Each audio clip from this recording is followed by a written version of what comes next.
All right, welcome to Overbooked and Underqualified. I'm Liv, I'm Sam. and we have a lot to discuss we today. do. So we're still on Brimstone, but I think we're getting there now. I think that we're over halfway. Mm-hmm. Okay, so today we're doing the Ajun Gate chapters that aren't technically a part of this book. They're like a free-for-all essentially on Callie Hart's website. These kind of just gives more background because literally this entire book we've been like, we need more on Ajun Gate and we're not getting it. Mm-hmm. So got lucky and found those. And then it is chapter 21 through 35. Yes, 35 through 35. Through 35. So 236. I said through. No, I know you did. I'm just. Yeah, you're clarifying. I think the twos.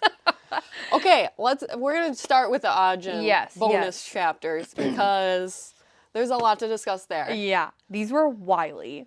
I read them last. Yes, and I read them first. I wish I would have. I don't know. I wish I would have read them before these chapters, but we'll go on and talk about it. So tell me your first initial thoughts after reading the whole thing. Crazy. These were so action-packed, and it was so curious to see Fisher before Saris and see him with the entire wolf pack, because we haven't experienced that. The entire wolf pack. There's a couple characters that they actually did get mentioned in these chapters. Yeah. That we've never met. I literally have a comment being like, where are these people? I am so confused. Yeah. But I really, really liked them.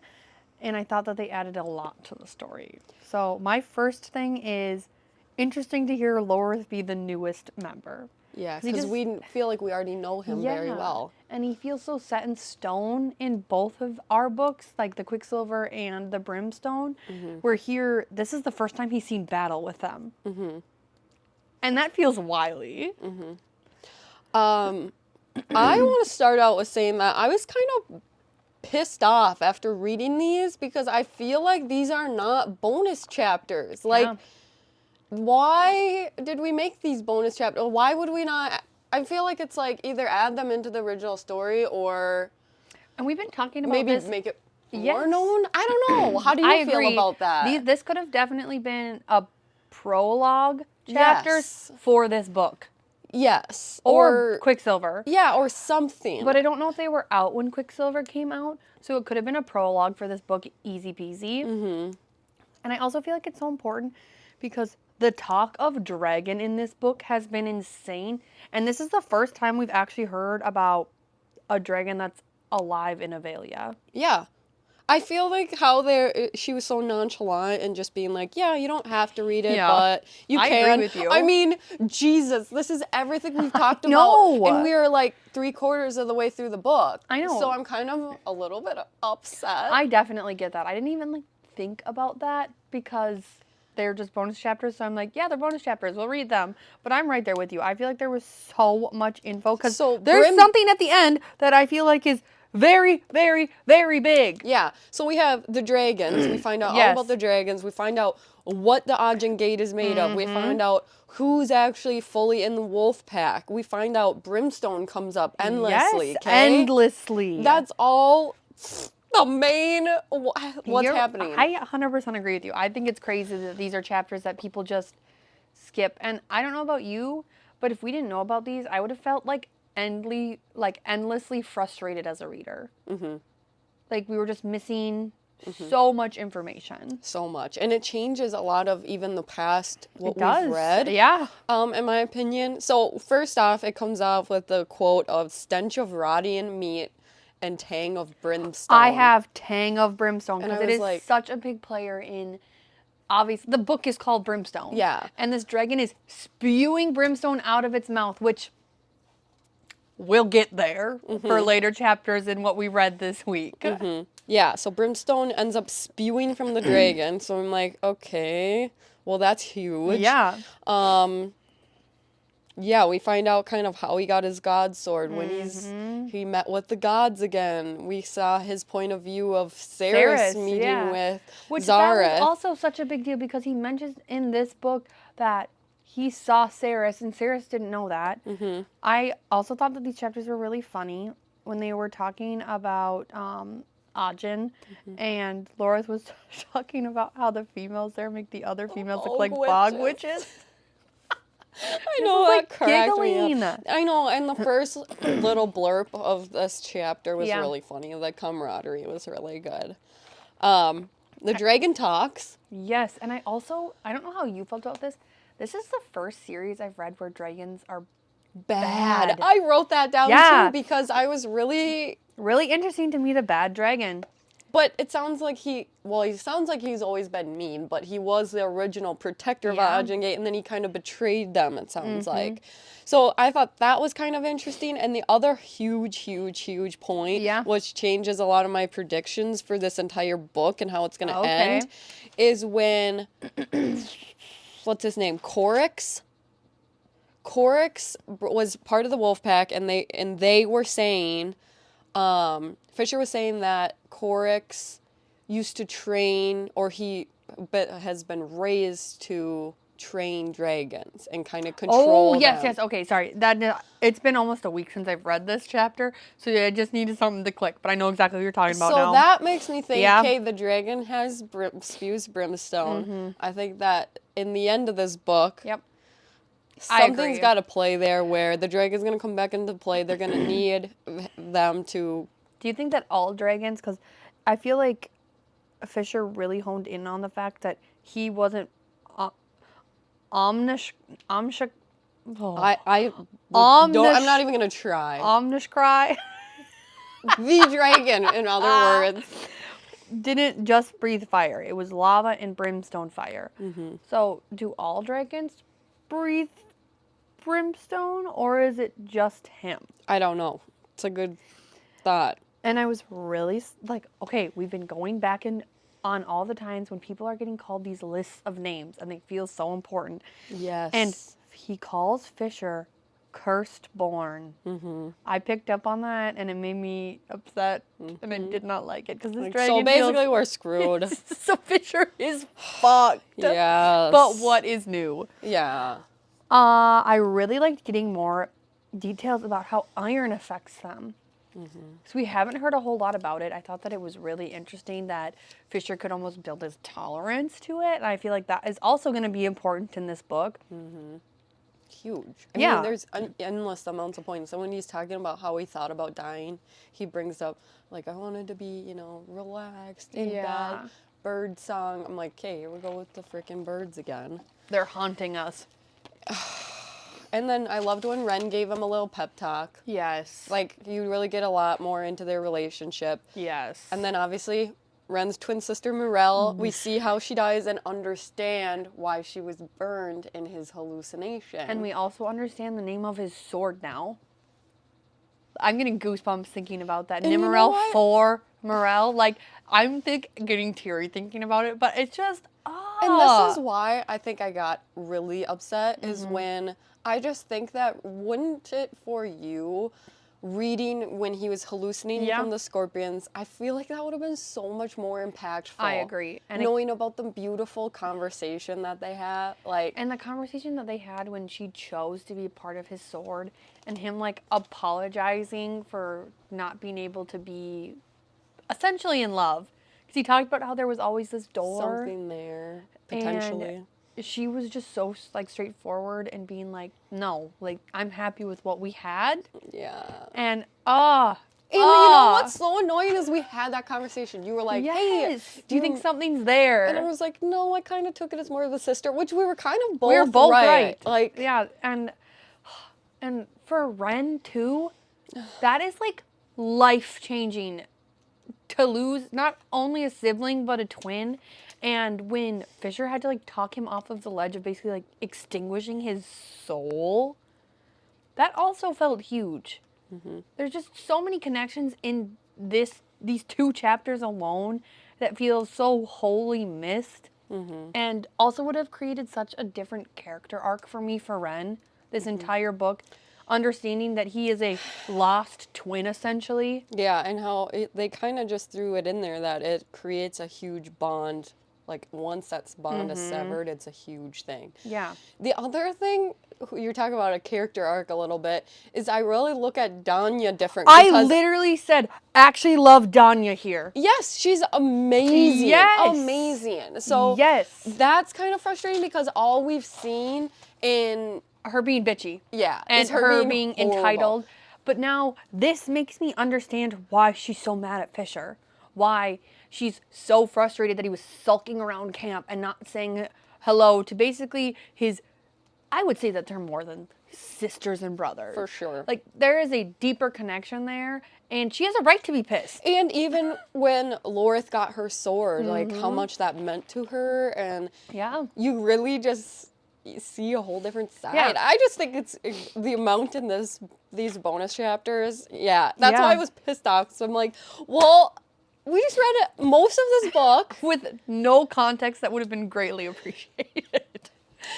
I also thought that it was really interesting that he hasn't always done shadow gates.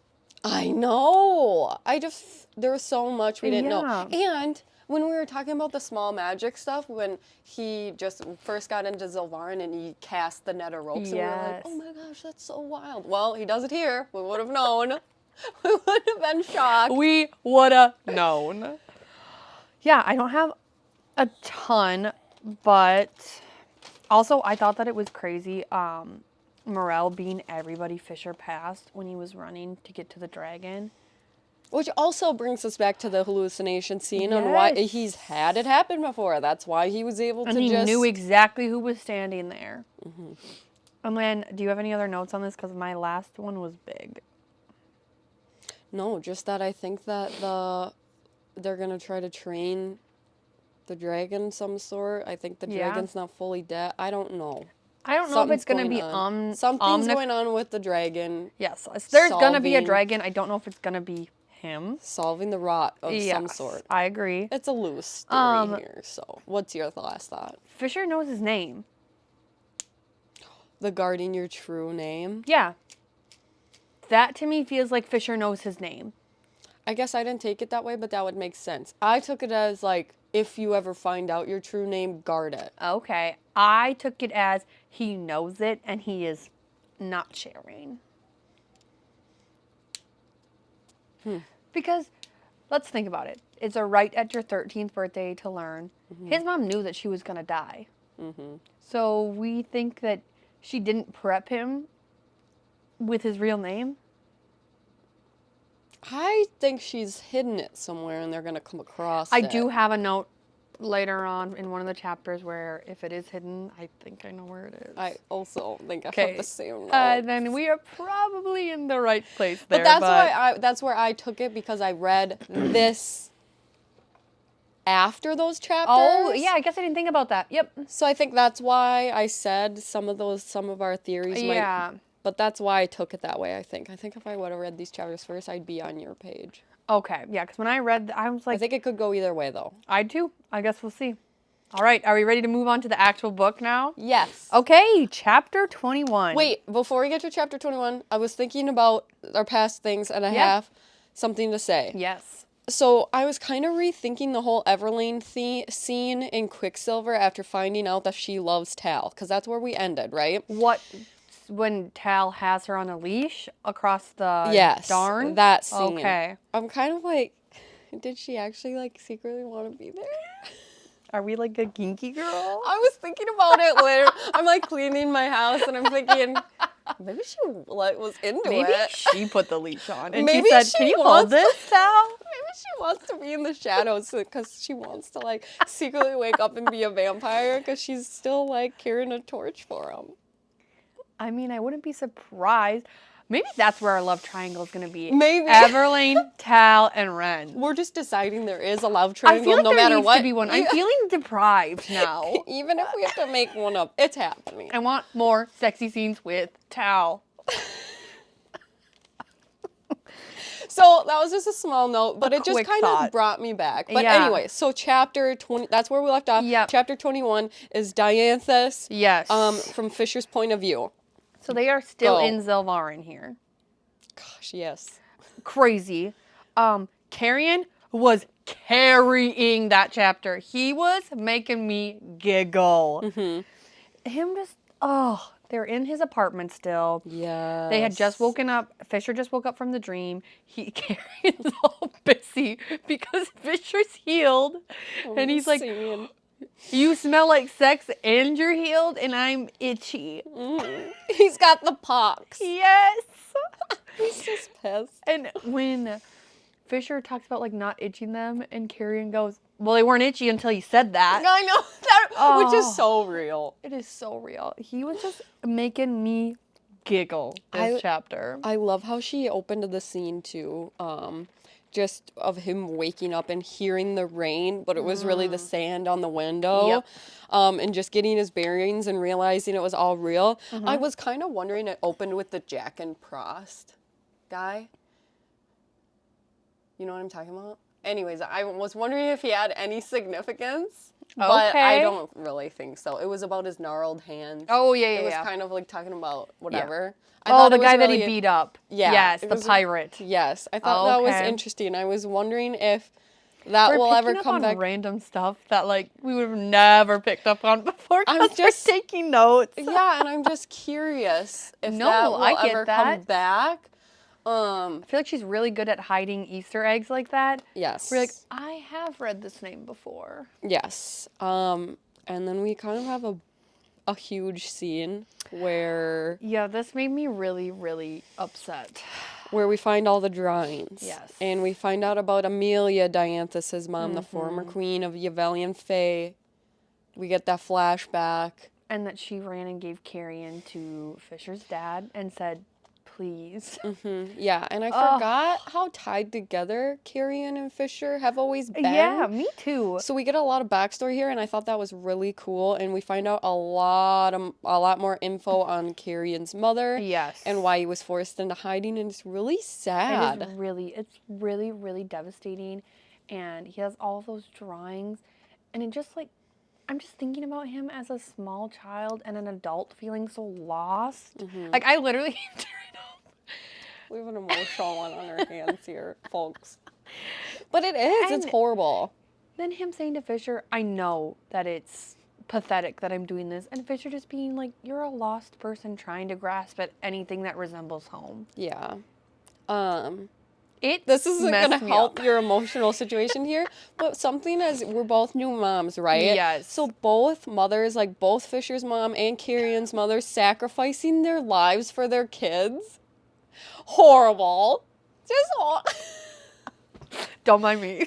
No, it's horrible. Like, I know but it really is just the testament of like they had good moms. No, I know, but it's just like but it's they really have upsetting. kind of this very. They both have the same tragic backstory. Their fathers were both murdered. Because yes, Fisher's dad wasn't necessarily murdered the same way that Carrion's dad was, but he was sent through that gate knowing he wasn't coming back.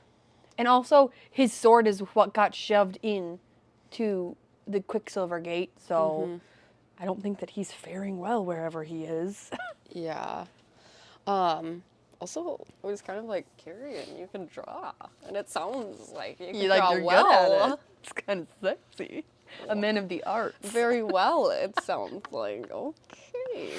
Oh.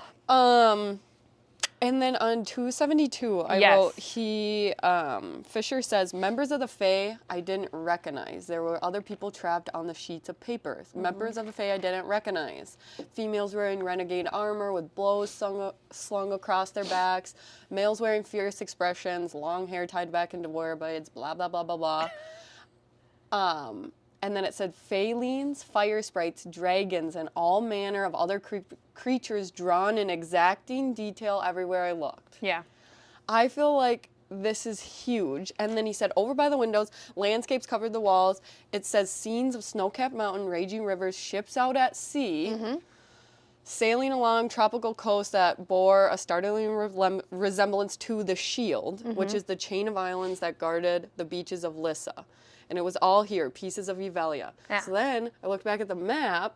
Oh, are they on the map? Yeah, that stuff's on the map. Okay. It's all surrounded by water. Oh. And I think this is foreshadowing. That might be where they have to go to get away from the infected land. I think there's going to be a war. Yeah. So if you look back at the Ajun Gate, it's all surrounded by water. The Nevercross, all surrounded by water. Okay. And I just think that Look at Carrion's doing you. some foreshadowing Yeah. here. And I think that the reason Carrion knows so much about like all of the creatures and the dragons is that book. And I think that he is going to be a well of knowledge here pretty soon. I have a lot of commentary on him in these next chapters. He's still being sketchy as fuck, and I'm picking up on that shit. Yeah, and sorry, that was a lot of... No, it's... But I in think later you're chapters, right. I think this comes in because we at the end of all these chapters, it's talking about fire sprites, dragons, ships out at sea, and yeah, I just think that they're gonna I think they're gonna have to get a gang, and they're gonna end up on the water, and the pirate's gonna come back into play. I didn't even think about the pirate. Look at you connecting these dots. Like, how are they so accurate too? You think there was drawings in the book then? No, I think that Carrion has been drawing... Oh, of the creatures? Just like Carrion's drawings. I think that he was drawing those from memory. I have a feeling that he's continuously redrawn them. Okay. And because how old was he when he went through the gate? Because Fisher and Laura said that they were close to the same age as him, but somehow time stopped and we haven't really figured that part out yet. So he was probably 9. Because wasn't Fisher 9 when he got called? They got called to the Winter Palace. I thought he was 8, but it could be 9. He's somewhere around that age. So I think he's just been continuing, because he's old enough at that point to have actual memories and remember parts of Evalia. So I think he was just continuously redrawing and missing home. And 273, I underlined Dianthus banners. It had him drawing the Winter Palace with Dianthus banners. Which that made me feel very like... And who's on the cover art? Carrion. Thumbs up. God, he's fine.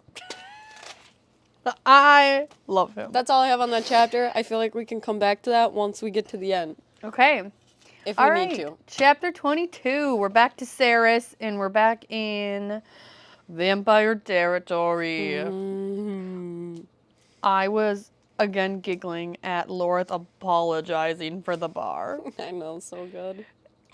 And Lorith being so sus of her scent when she woke up from the dream. He's like, who have you been fucking? Everyone's had those dreams, but like... But he's had a sexy dream, but no one's woken up smelling like an orgy. Yes. I wrote, okay, their banter, they're like the flip side of Carrion and Fisher. I agree. And I'm here for it. The parallel there. It's so good. The birds. That's where I went next. Was it Foley talking about how they could take hair for a witch? I have so much on this chapter. This chapter is crazy. I have a lot on this chapter, it is too. that. Yes. Yep. These birds. These birds, they're so cool. They are so cool, and I'm in love with them. And I love that they're just like being like, "Hey, girly, what's up?" Again, we've got more. The last bullet point in this, very important. Okay, can I go? Yes. Okay. So my thing is, she woke up with a blanket draped over her. Who was it? Was it Tal? What's happening there? We're still on the towel over here. Not trusting. The other thing is, like, Lorith and her being kind of forced to build this relationship. I really love that because I think she's going to need these loyal people in her life. I do too. And then I started getting scared, and I wrote down, if Lorith dies, I'm done. Because I'm starting to get scared that someone's going to be killed off here. I told you. One of my last notes in this is someone is going to die, and it is going to be devastating. It's not going to be an easy blow for us. I was also kind of interested. Foley was wearing like a tailored outfit. I was like, what's happening here? Where's the fan art of Foley? I just feel like I don't. I cannot grasp a read on him. We get a little bit later, and I'm very interested in his character. I think he is going to be a main player, and I'm really excited for more backstory there. I got pissed off at Ceres in this chapter. Okay. Huge time. Okay, for what? She doesn't trust Foley, but trusts Tal blindly. Even knowing that Fisher and Lorith care for this person. Yes. She's like, no, I don't like you. Who knew what kind of person he was after so much time in torment? Yeah. Okay, well, Tal was all this time in torment, but you just are fine with him. Tal's been there longer than Foley has. That pissed me off. She And just I get it. immediately was so judgmental of him, and I don't know. I was just not happy with her. I think that it came from a sense of insecurity because Foley knows so much about her without even knowing her. Mm-hmm. And I feel like she is so just turned around right now. That Foley being like, okay, well, like, this is what you have to do. Yes. And her being like, what the fuck? But I was happy because I'm on Foley's side in this chapter because I feel like everyone, whether she's queen or she's Fisher's mate, they do not give it to her straight. I agree with you. And I feel like Foley gives it to her straight and then she's pissed off about it. I'm right there with you. I don't think I was as pissed off. I think you're still on this evil Tal bandwagon. And that's why you're so... I guess I wasn't. But I know what you're saying. In that sense, I was just pissed because I feel like Saris and Foley are so similar. Like, they both basically are complaining about who suffered more. Yeah. And making it this big, like, competition. Like, I've had it worse. I've had it worse. And I was just like... You both have had a rough go of it. You guys are both being dumb. It just pissed me off. No, I get it. And I think that that's part of how their relationship is going to grow is once they start to understand that we're kind of on the same page here. We've both been through shit. We both need to figure out who we are as this new person. Mm-hmm. That there will be a relationship there. But also, can we go back to the fact that the first time she met Foley, he did try to kill her. With absolutely no context. Yeah. So, I mean... Okay, if we're comparing it to Tal was trying to slit, but I guess he was controlled by someone else. But anyways, okay, so back to my thing, though. So she gets annoyed with Foley about not accepting his found family and whatever. Mm-hmm. She's doing the exact same thing. She's, like, not accepting her found family at the beginning of this book. They're both self-pitying and refusing to take accountability with where they're at. I think that's why they don't like each other, because they're the same person. They're the same person. And it's like looking in a mirror and they don't like what they see. Yeah, and I think he's giving her, like, tough love, and she's just being, like, kind of immature about it. I 100% agree. I think that she needs to take a deep fucking breath, and they don't have time to be dicking around. No. So stop it. Well, she just seemed really annoyed with Foley and just really against him, and was not here for it. Not here for it. Here for it. On the pro side of Saris in this chapter, I'm happy she's working on controlling her emotions, working on controlling her heart rate. Like, I feel like that's good. We don't know who's stealing the letters. I was kind of thinking the cloaked person maybe was coming back into play. And then I was kind of thinking that maybe it was Zylvana. Okay. We still haven't found out who that person was. I guess I didn't think about that process at all of who was taking the notes. I just kind of assumed that Malcolm was, like, X-naying it. Oh, I was trying to be specific here. Which is probably fair. I was probably in La La Land on that front. I said it could be Tal, could be Algat, could be mystery cloaked person, Zylvana. So it could be anybody. The possibilities are endless, I said. The hair and the birds. Yep. I was very interesting that Foley mentioned that Tal can't read him like that anymore. Because she was talking about how when Tal comes up, he'll be able to basically know everything. Mm-hmm. And Foley mentioned that Tal can't read him like that anymore. Mm-hmm. And I feel like that goes back to the blue aura thing. Like, do we think that was fake? About the lying? Oh, see, you're sus too. I told you I was sus. But I was just curious about that, and I was also curious about the fact that he denounced Foley as well. Mm-hmm. You think that's good or bad? I don't know. I think it's interesting that he's denounced both. Mm-hmm. Because we had good reasons for Saris with her being queen. Yes. What would be the reason for him? Do you think it's just because he didn't take the oath and Tal would have had, like, retaliation from other people? Possibly, yeah. That would make sense. I don't know. I just thought that was weird that he denounced him as well and what the reasonings were behind that, especially because he takes care of him. Like, Tal takes care of Foley. Yeah, and just protects him, yeah. Yeah, so why denounce him? I don't know.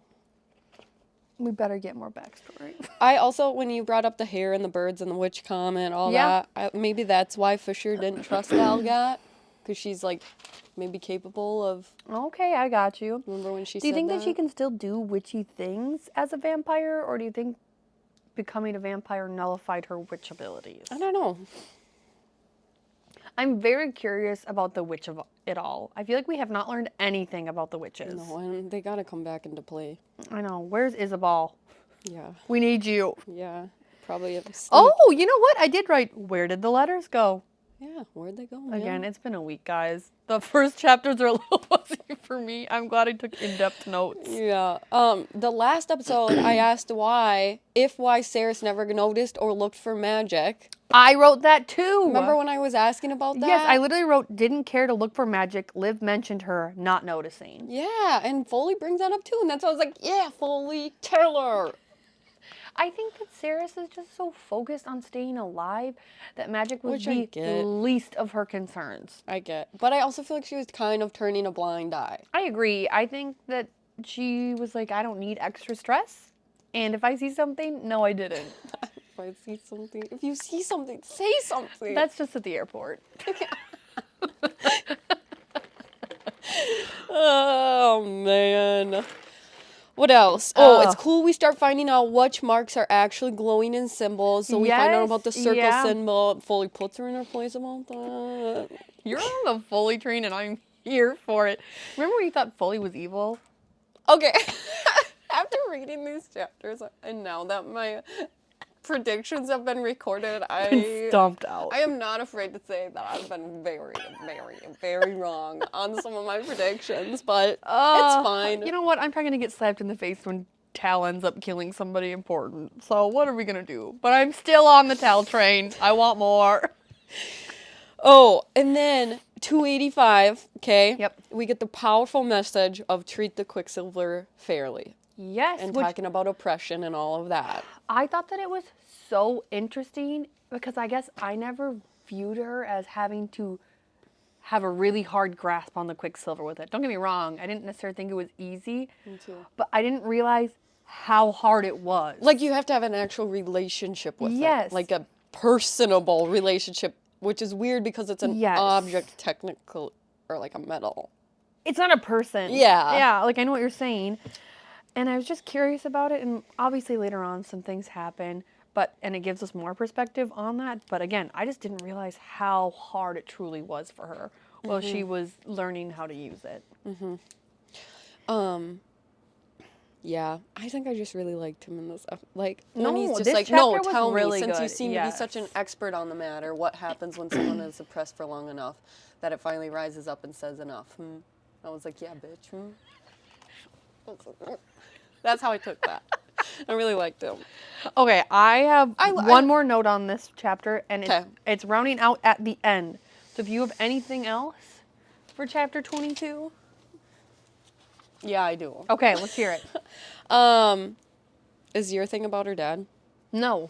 Okay, so 286, would you build a house on shifting sand? And she gets really bummed about it, and she says about, does he know, or she's thinking it, she immediately kind of shuts down and walks off. I was wondering, has her dad been mentioned prior, or how he died in Quicksilver in the beginning? That a house on bad foundation fell on him in Zalmarin. Oh, okay. Which I did think at that point was really curious. It just feels really specific. But how in the world would he know?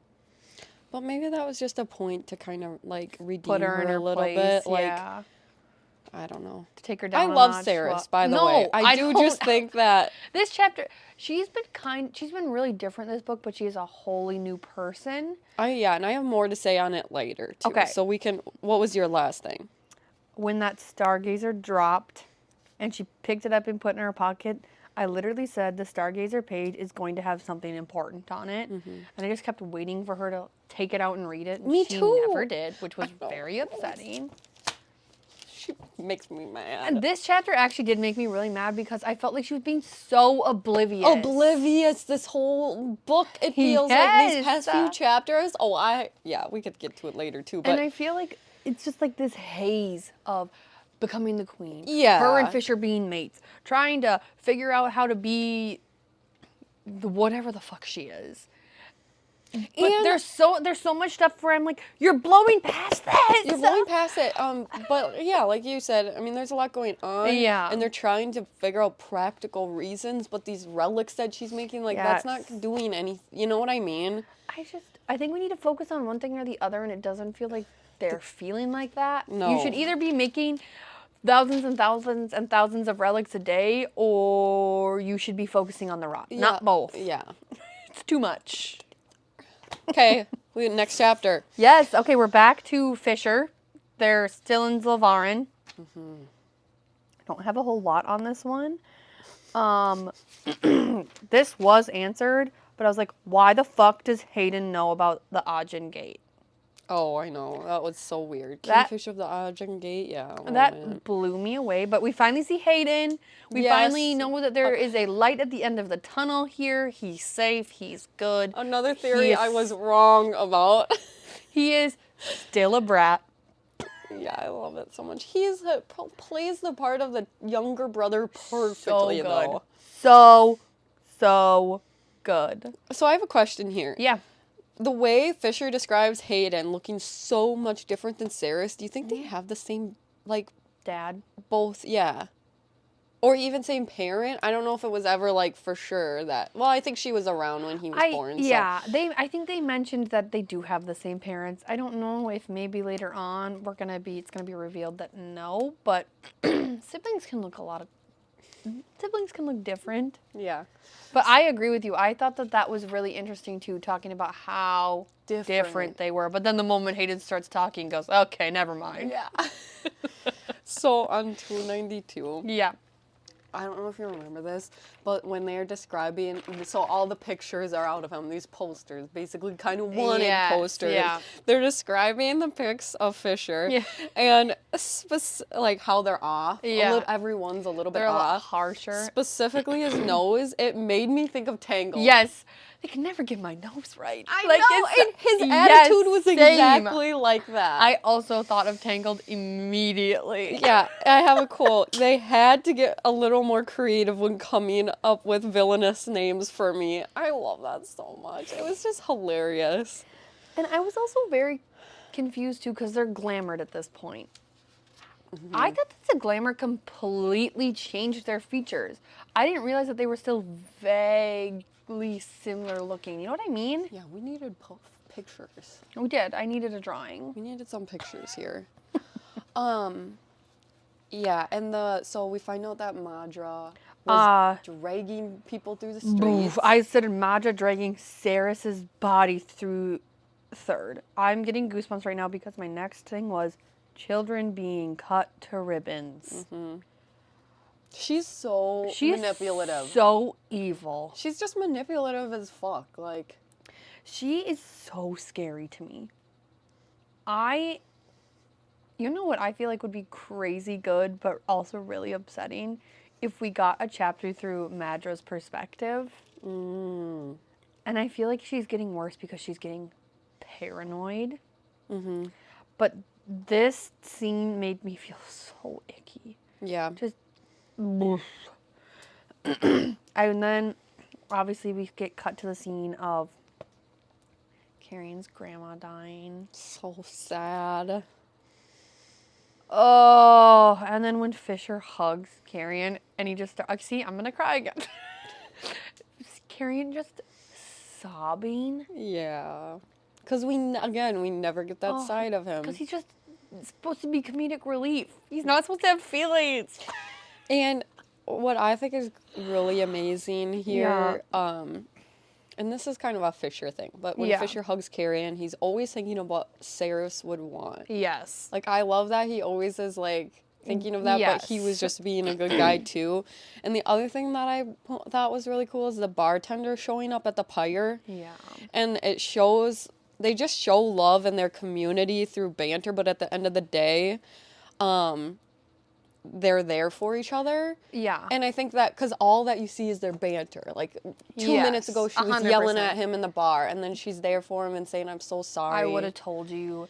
The fact that they all have to bring things to burn and they're all just bringing these random items Mm-hmm. just so she Makes can you- have peace in the afterlife. And like you're saying, it just shows they have to have community because Madra's not doing anything for them. Mm-hmm. And the fact that Madra sends them out in there to burn because she has to. Mm-hmm. She's just evil. She is, yeah. She's horrible. She's more annoying to me than anything, though. Like, I'm kind of like, Madra? just shut up. Like, stop. Yeah. You need to be ended and move on. You know who she's kind of giving if she were evil? The sister from Caraval. Donatella. Oh. Fucking tell That's her. just who I keep picturing. When Really? yes, I don't know why. I picture the big-headed queen from Alice in Wonderland. Yes. That's good. Yeah, I don't know why. Damn. Even though she's really pretty, but the big. No, I don't know why. Oh, that's good. On 296, Fisher says this, in quotes, "There will be plenty of time for explanations once we get back to Yavelia." Yeah, fucking right. Absolutely not. All this time, you know how many things haven't even been explained to, Hayden. to Ceres? Ceres. Like, nothing gets explained. I also was cackling when Fisher scared Hayden unconscious. And Carrie's like, really? Really? Do we Yeah. have to do this? And Hayden's personality is just as I thought how Fisher and his whatever We're gonna would be the banter, yeah. just the annoying and whatever. And then I was really happy in this whole next few chapters that Hayden didn't put up a fight. yeah. I would have been so annoyed if he would have been like, "I'm not going," and they have to fight him. you have Ceres? Yeah, I like, agree. I was really happy that he was like, "No, I want to go. Like, I'm going with you Yeah. guys." And I really liked this comment from Carrion. I just said, Carrion is so fucking smart playing the assigned role. Mm-hmm. When Fisher makes the comment of, why'd I have your ass in my face the last time we did this? Oh, I And Carrion know. said, if you think I'm a fool, I'm going to act like a fool. Mm-hmm. And it just, again, it puts his character into so, like, such a good perspective. Mm-hmm. Because he's playing the game. Oh, yeah. He's arguably better than everyone else Yes. because everyone's viewing him this way, and he's not. He's There's a lot of depth sneaky there. little guy. Yeah. And him having to hide who he was for 1,100 years is going to feel like play a very big part in this book. Mm-hmm. And then they're going through the city, and we get to the Yes. cleansing day part. And it quotes, "Took her right to make an important decision for herself." I know. So sad. I And then did- he just gets pissed. Yeah, and he starts murdering them. 40 to 50 guards. That's wily. I also That's why. had a question. Do you think that since Ceres has changed now, that she can have kids?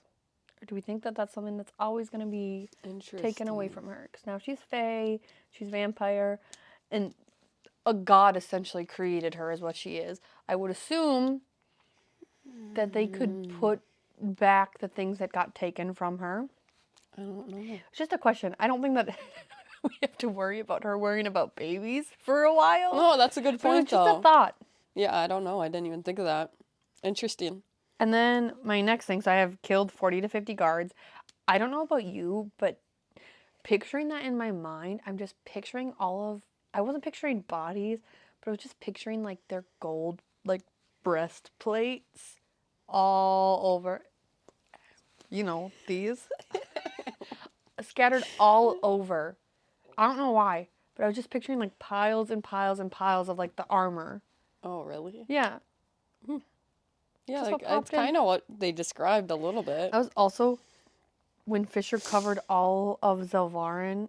In darkness, that's how it ends. Oh my gosh. So where'd this well of power come from? That's what I was thinking. Do you think that he was so mad I don't know. that he could pull more from the seed? I don't know. I was very, very confused because he even made a comment of, I shouldn't be able to do this. Yeah, I know. I was like, where did that well come from? Do you think it has anything to do, because this was the day after him and Sarah's sexy time in the cabin. Yeah. And she healed him. She put her venom in him, all of that kind of stuff. Do you think it has anything to do with maybe that? Maybe. Yeah, they never really came back around to that. I don't know. Very curious. Do you have any I was other... hoping you would know. I asked the question, you were supposed to answer. So sorry. I don't have anything else, no. No, that closes out chapter 23. We are moving on to 24. Okay, so Tria Prima. This is from Sarah's point of view. And it starts off with the quote, okay? And I think... This chapter was scary. I think that Tria means 3, right? Yep. Prima means primary, right? Walks all 3 paths. And I'm quoting just this Okay, the little thing at the start. Yeah. So I think walks all 3 paths. I think that the 3rd book is going to be a 3rd element. So it's Quicksilver, Brimstone, whatever. Yeah, that makes sense. And I think that that's what it's, whatever. And then Alluding it says, claim the acolyte. I think that's the runes burning her. And so I kind of think that this is just like going through exactly what she is going through, basically. Okay. And I think that I'm very curious to see what this 3rd element is going to be in the 3rd book. Okay, I'm here for it. I love the forethought. I know, right? I'm like, So fun. What are they doing? The Latin words? Is that what that is? Sure. I don't know. English things. All right, so when we get here, she's in the forge. She's making a relic. And the Quicksilver asks for a memory. I was very thrown back about her offering her mother's death. Well, I don't think she was offering it. It just was the first thing she popped up in her head. Okay. That's a different thought for me then. So I just was so curious about that. I thought that it was really interesting that was the first thing to pop up into your head. Because for me, I would have been like, okay, what's the last thing I remember?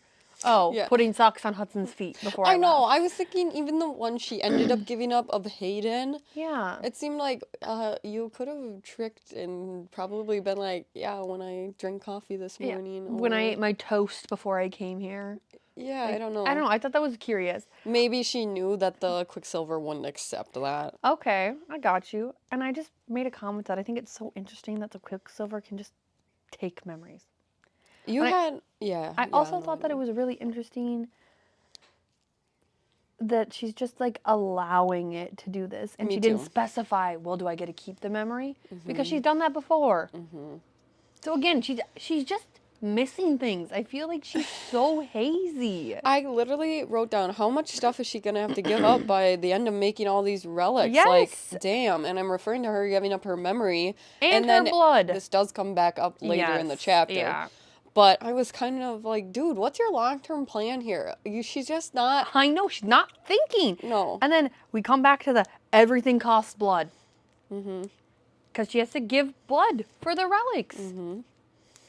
Yeah, and I wrote, wonder if she will get anything back. Like, is she going to get Loreth's song ever back? Is she going to get the memories back? I think that she remembers, she's the only one that remembers Laura's song. Like, she remembers it. But that's what I mean. Like, is it going to be back into the world? Like, is she going to get anything back that she's ever given them? Because the memories disappear. Because she talks about how all of a sudden there's this fuzzy hole.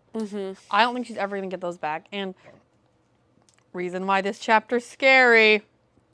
I have a couple more things before we get to him.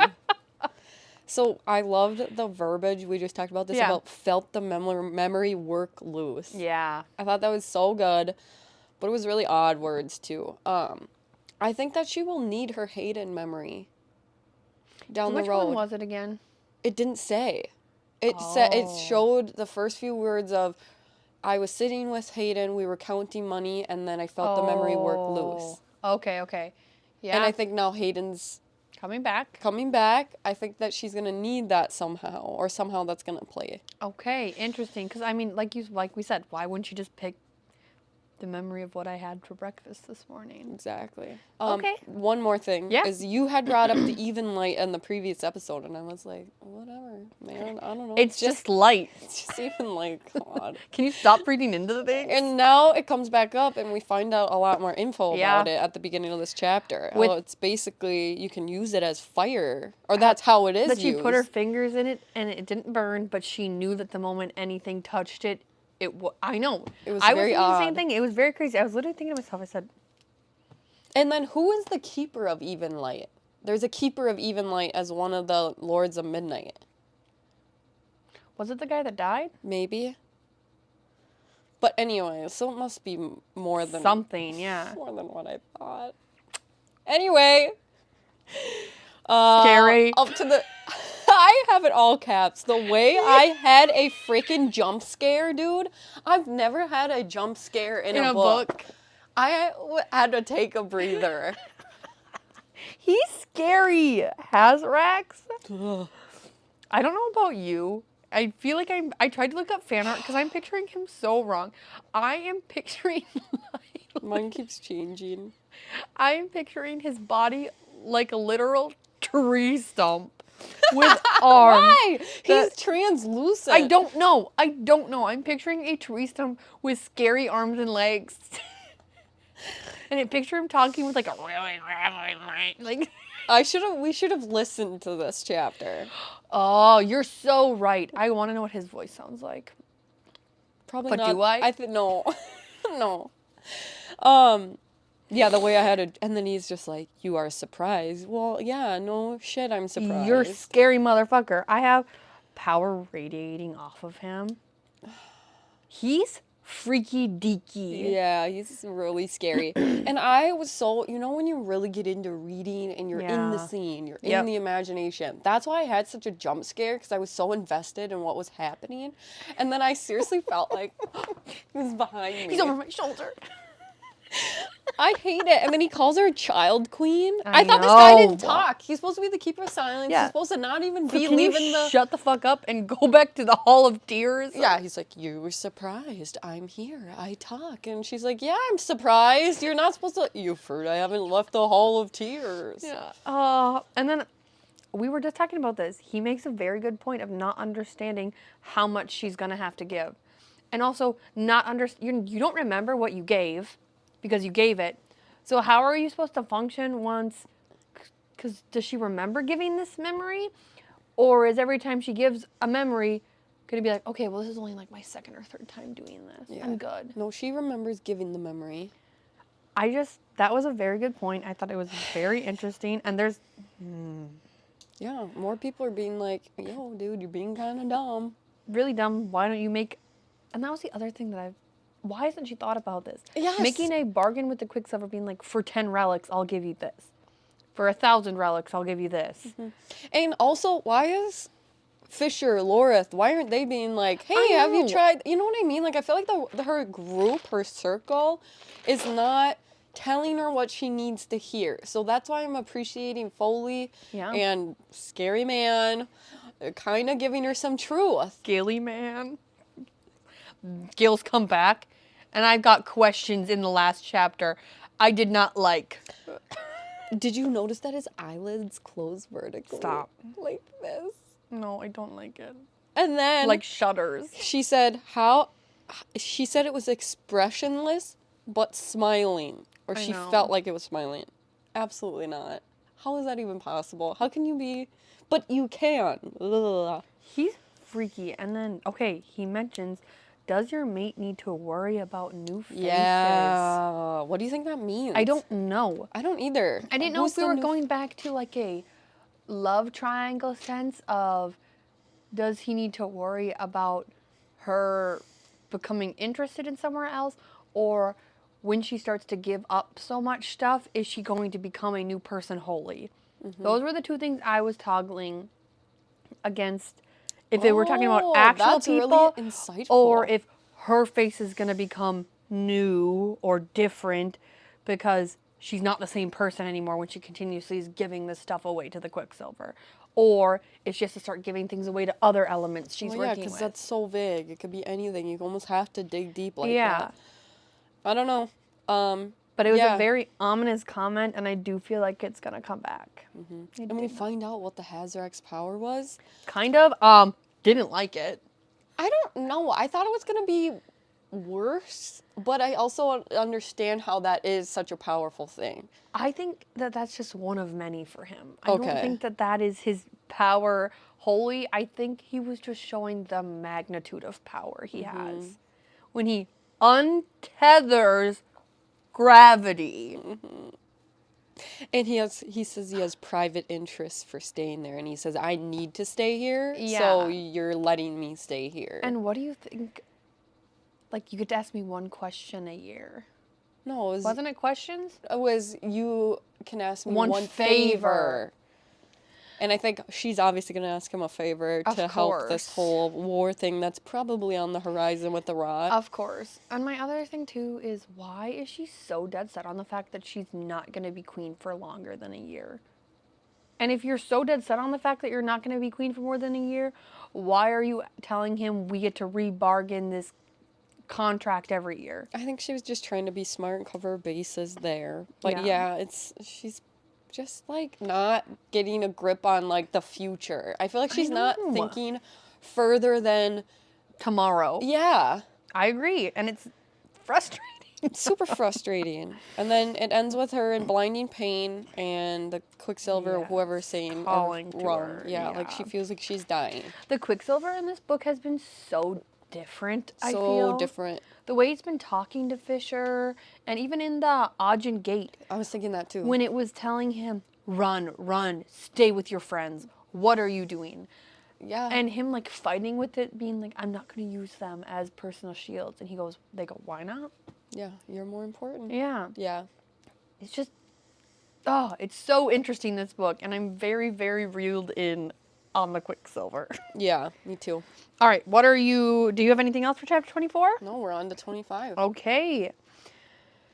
My first note on this thing, the fact that Fisher can grant people to see through his shadows, and now Carrion has that ability. Yeah, and he's made a point about I wasn't wanting to extend that number, but it's fine. Yeah, because how many did he say? Did Carrion make 3? It's like 3 or 4. I don't Okay. remember. But, yeah. 4 people. Only 4 people, and now Because we haven't really... Does Cyrus have it? Cyrus. She must, because he said 1 of 4. I don't know who the other people were. I'm guessing Ren is 1. And maybe a character we don't know yet. I guess we'll The see. cloaked person. Cloaked man. Do we think that's going to be The one cloaked of... person doesn't even come into play ever again. That's so real. You and me being like, well, what about this? I know. The things that we need to be looking into, we aren't. We're just as bad as Sarah's. Oh, yeah, we're only looking for tomorrow and not the whole book. We're dumb. Okay, so in this whole scene, Yeah. they're like running, they're whatever. Yep. I really thought Hayden was gonna betray them for a moment. I thought he was gonna be working with Madra for water rations, and that he was like, when he was jiggling the door, I thought, boom, Queen's gonna be there. Hayden's gonna betray them. Okay. But it was not like that at all. Elroy makes an appearance. I was cackling that he hits Fisher, It doesn't give a fuck about knowing it. very well what he is, and he said, "Give me that goddamn skillet. We're here. We're back at Tangled." Yeah. yeah, we are. Wow. I was just dying, and him being like, "You can stay. You hit the road." Yeah, he's awesome. He is. He's just the best. I love how Elroy just has so much faith in Saris when he goes, know. of course she's alive. Why? She's Saris. Like, you Don't guys be are fucking dumb. stupid. Yeah, I just really loved that. He's such a good father figure. Elroy Stan. I want him to go back, and I he know. didn't. And I was sad. And then I literally just said, Elroy knowing about the Fae. Mm-hmm. What's going on? Mm-hmm. Who are you? And then my last note, fucking Elroy. This Yeah. man knows Mm-hmm. so much. So much. Yeah. All of his and how powerful she really is. Like how Yeah. he knows how I think powerful she that's really is and the how next- it was. Yeah, that's the next chapter. I thought that was interesting because we Yeah. saw Elroy's point of view. Yeah. On how powerful she is and why he kind of kicked her out. Mm-hmm. I think Because that's chapter 27. That's when we start going over that stuff. well, whatever. Yeah, I mean, but no, I agree with you. I was very curious. I was about- really sad when Carrion said there won't be any more Swifts. Like, sad he doesn't see any real know. future for himself. Not that, like, having kids or anything, I that's don't your... think that he meant it like that. I think he meant it through the line. I didn't pick up on it like that. I picked up on his grandma is dead. She didn't have any kids. There's no more Swifts there. Yeah. I wasn't reading into it, like, about Carrie I himself. don't know. It's just the way he said it, and like Yeah. I just felt like he always has thought of himself as a Swift. I agree. So I don't know. That just him being sad boy in this Oh, chapter 100% was very upsetting. And then on 325, when Fisher was saying my body felt strange, like he kept saying like my body feels strange. I wonder if it was a parallel to what Saris was going through at the same time, like her talking to the Yeah. Hazraks. I don't know if they have that kind of, but it was just weird. I think that it might be playing into what we find out in chapter 27 was my thought process, but I also thought that it was weird that he was like humming, but I also was thinking he just exerted all this magic that he didn't know he'd be capable of doing in Zelvarin. So I was kind of wondering if it was almost like Maybe. because then again in the Ajun Gate chapters it talks about when Ren almost like extinguishes himself and makes his soul basically split in half. I was wondering if maybe it was kind of like a burnout thing. Maybe. But yeah, I don't know. That's a very curious thought because that didn't even enter my mind to like I don't know, make it's just note curious. of. Yeah. And then they go through 1,223 stairs. Yeah. Damn, like that's a real workout. That is a lot of stairs. It's giving Nesta. I'm tired. Yeah.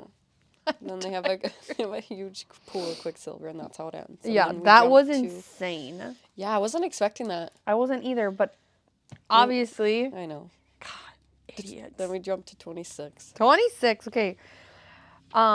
Saris is about to fucking explode. She's running through the halls. People are giving her dirty looks while also bowing, which is just making me So good.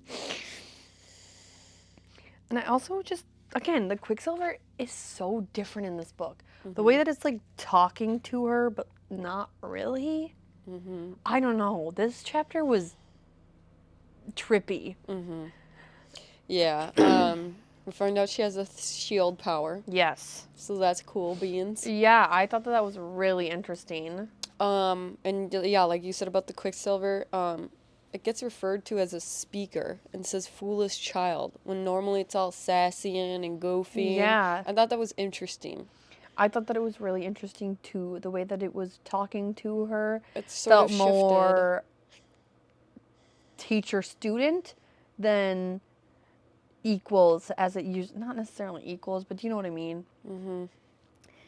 And also when it was talking to her about everything that she's willing to give up, and then they make a note that every alchemist must have something they're afraid to lose. Yeah, I loved that part. And my thought process there was alchemists, they have talked about in both books how they go crazy essentially. And I wonder if it's almost like you need to have a tether on the world, something to hold on for to sure. in order to keep your sanity. Yeah. And I loved that she wasn't, I really thought she was going to be like, yeah, I'm okay with Fisher. Like, I'll do whatever I have to. Like, just agreeing to agree. And I was really happy she did take a stand and say, no, I'm not willing to lose him. Yeah, I agree. I feel like she's, again, so discombobulated this book and things, it feels like she's continuously losing. Every battle she tries to set out, it's just not panning out. So I agree with you. I could have seen her being like, for the greater good. Yes, that's exactly what I mean. So I was But I happy agree. she drew that line. It's almost like the first time she's choosing something that makes her wholly happy, because when she was with Hayden in Zelvarin, didn't make time for friends, didn't make time for boyfriends, doing anything to survive and keep Hayden alive. When she got to Evalia for the first time, I need to get back to Hayden. I'm going to offer up whatever, whoever to get back there. I feel like it's finally showing growth in her realizing that like she deserves to have things that are happy and important to her. And I guess my big thing too is I know Fisher without a doubt would be like, no, I'm not giving her up. Yeah. And sometimes it's hard for, like, Saris doesn't always show the same love that we see. When they're together, yes. But when they're apart, she's never really... I know exactly what you mean. It doesn't feel, he's like a lay down everything and anything. And she has that sense and that vibe. But it just goes back to me for not wearing the dresses.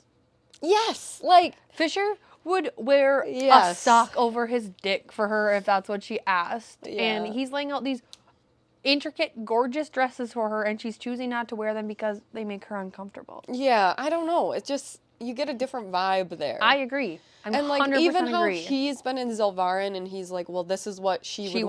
wants, This is yeah. what she would want. And, like, not obsessing, but also just thinking of her. Being considerate. We don't really get that, Vibe from her. like, she never, even when she was with Folly, she's never like, oh, well, the guy was really important to Fisher, Yeah. so I'm going to try to make an effort, or, you know what I mean? And it's not, I don't want to use the word selfish because I really don't think she's being selfish. I don't think so either, and I do think she loves him equally. 100%. Or as much, maybe just doesn't show it I agree. in the chapters as much. And I don't know if it's the difference of Fisher knew that she was coming his entire life. He's been prepping for it That's for true. 1,700 years. Mm-hmm. I don't know. And he also understands what being a mate is. He understands That's what true. That's a good point.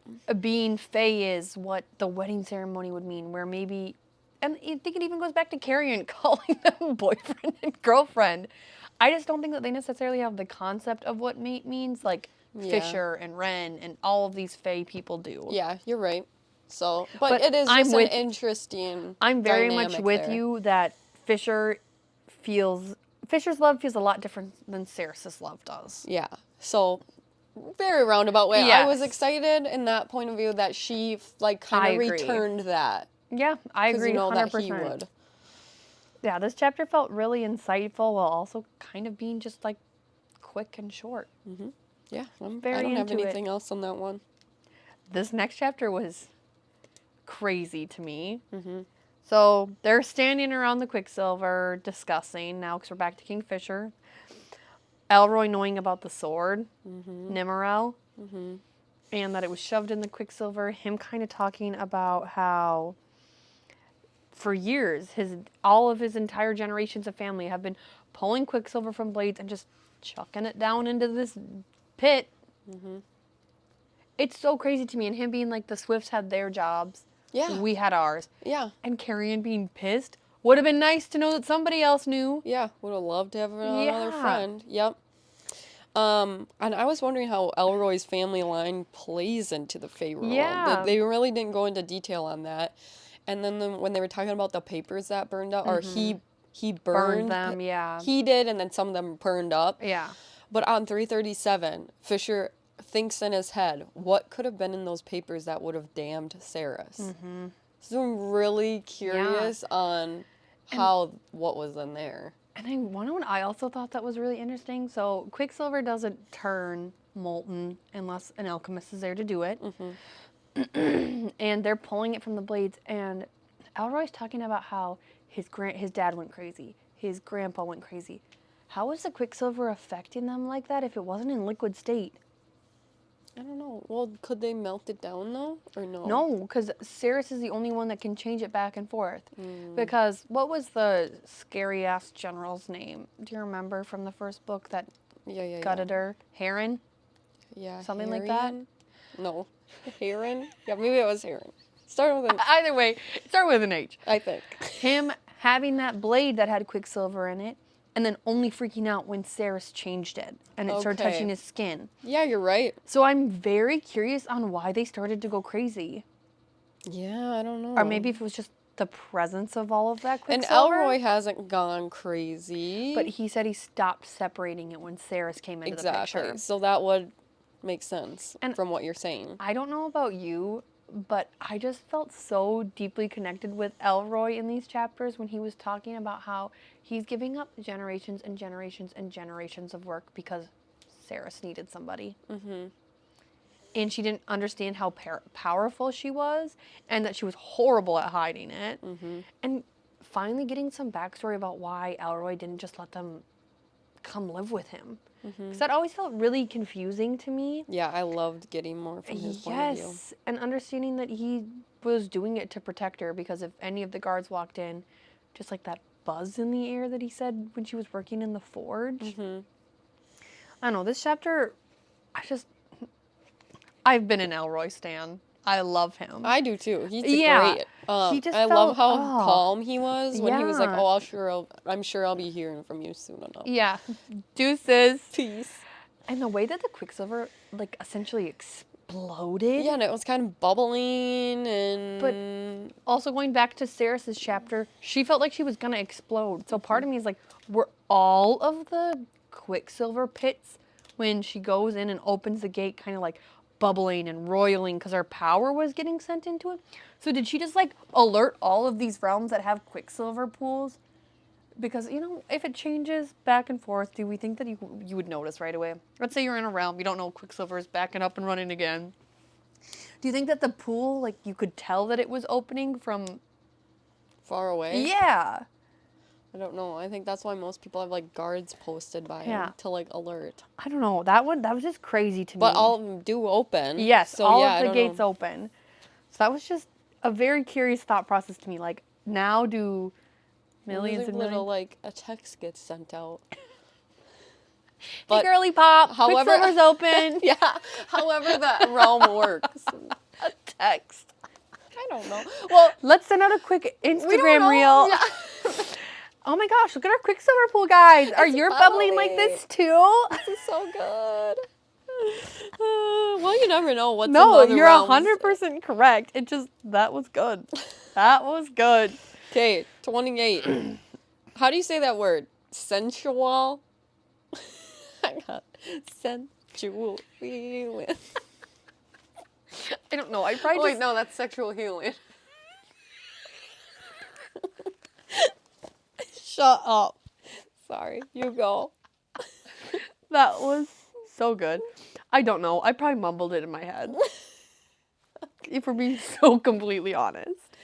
All right, so dark headed hair comes out, pale Yes. skin. I'm like, Fisher. and then ew, no, it's No. Arias. Yuck. And I literally said, Bellicon is finally back in play. I know. I've just been waiting for the shoe to drop there. They have been, him and Madra have been sitting, I feel, so dormant in this book. So that was crazy to me. Sounds like this guy needs a really good bath and some iron supplements to help with his anemia. Do you want to know what I wrote? I don't know what's going on with my head. The way I'm picturing these characters. You normally have such a good imagination. What's happening? Are you ready to hear how I picture him? Yeah.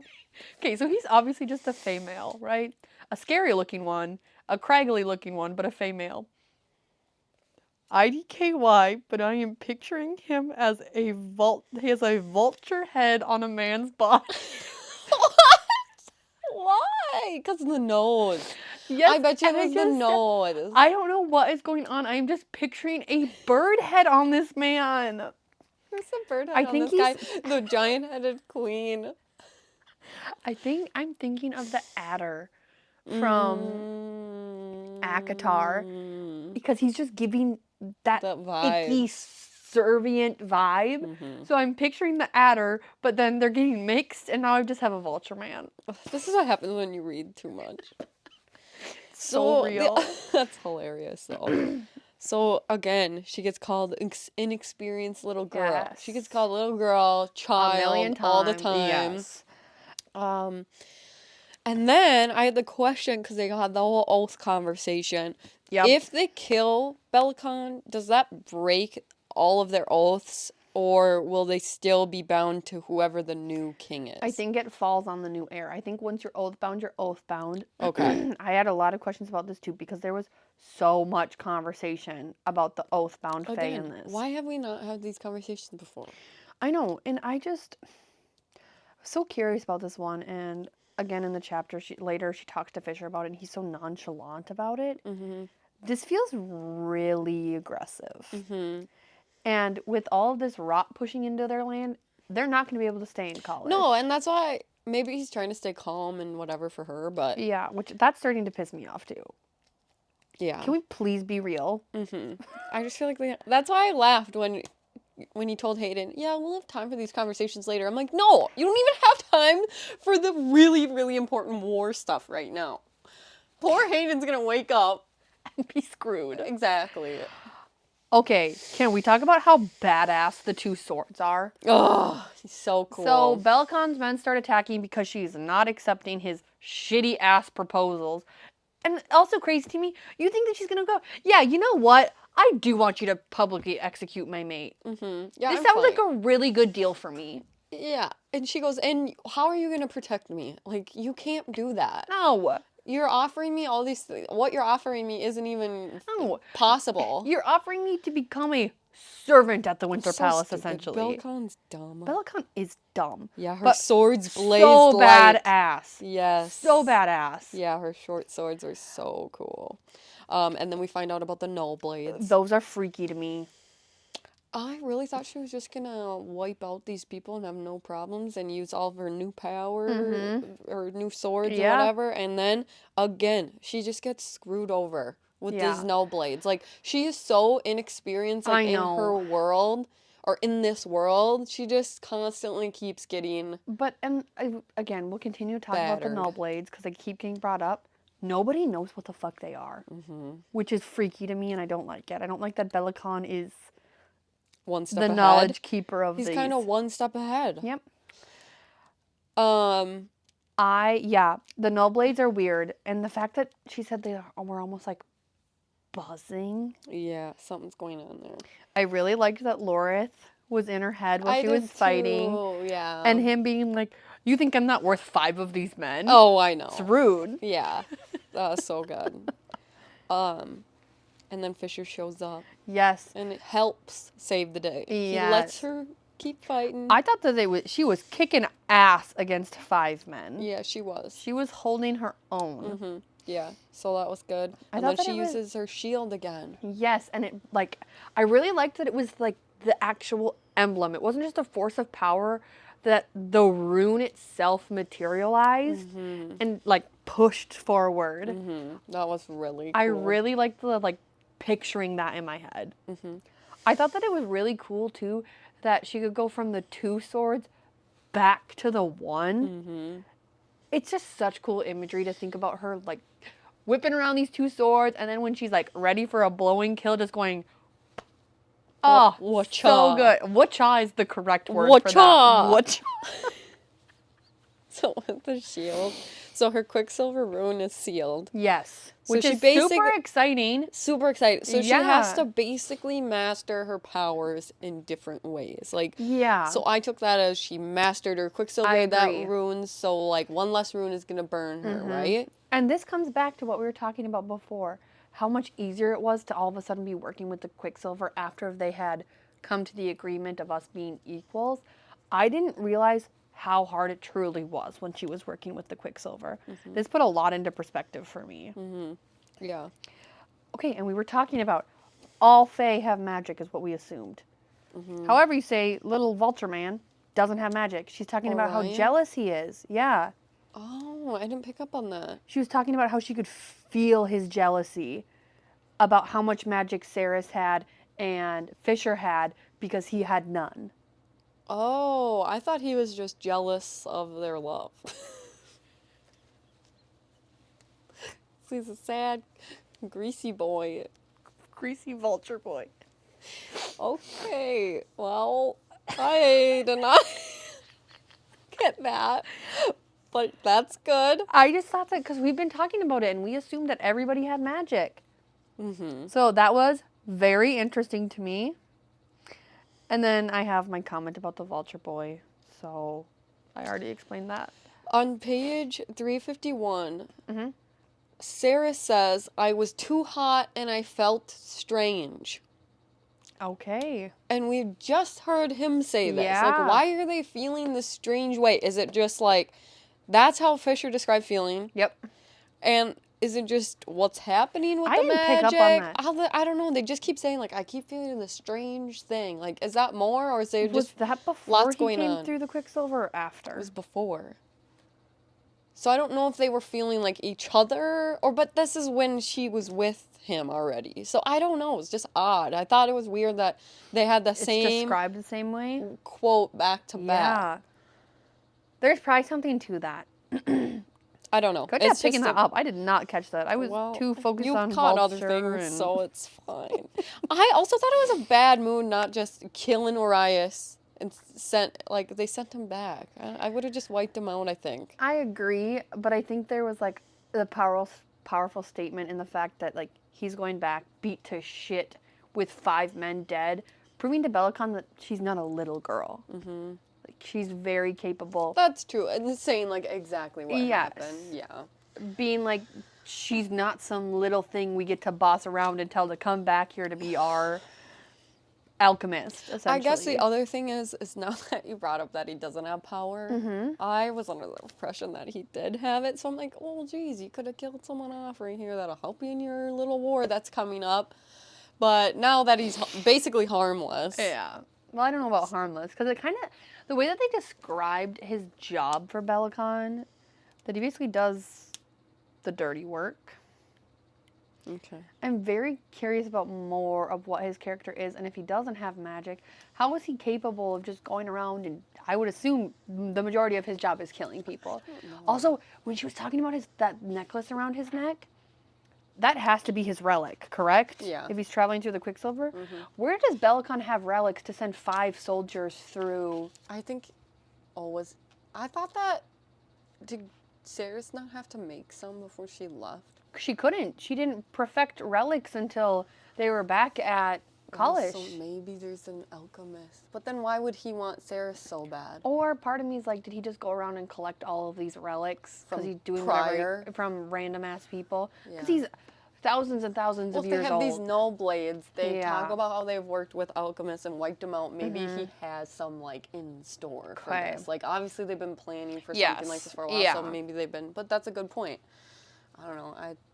Maybe they just have had them on hand. Yeah, in that's the very little- interesting. In a little storage unit. Yeah, and then I did make another comment just about like what's going on with the blood oath. Why did it get brought up like 8 times in this chapter?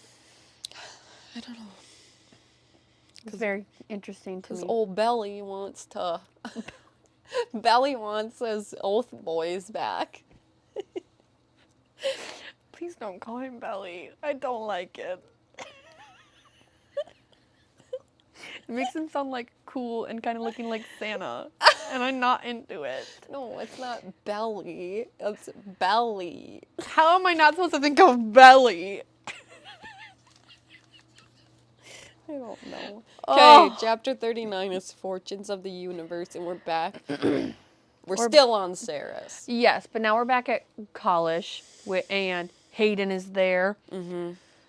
I thought that it was really interesting that Taylena couldn't heal Ceres. Yeah, that was really weird. It makes me a little bit nervous. I But know. when she was talking to the Hazarax and they were talking about all this blood magic Yes. stuff, like I feel like something's going on with her I blood. agree. Maybe I don't agree. know. And I'm very curious too. So they talked about how Hayden might take a really long time to wake up going through.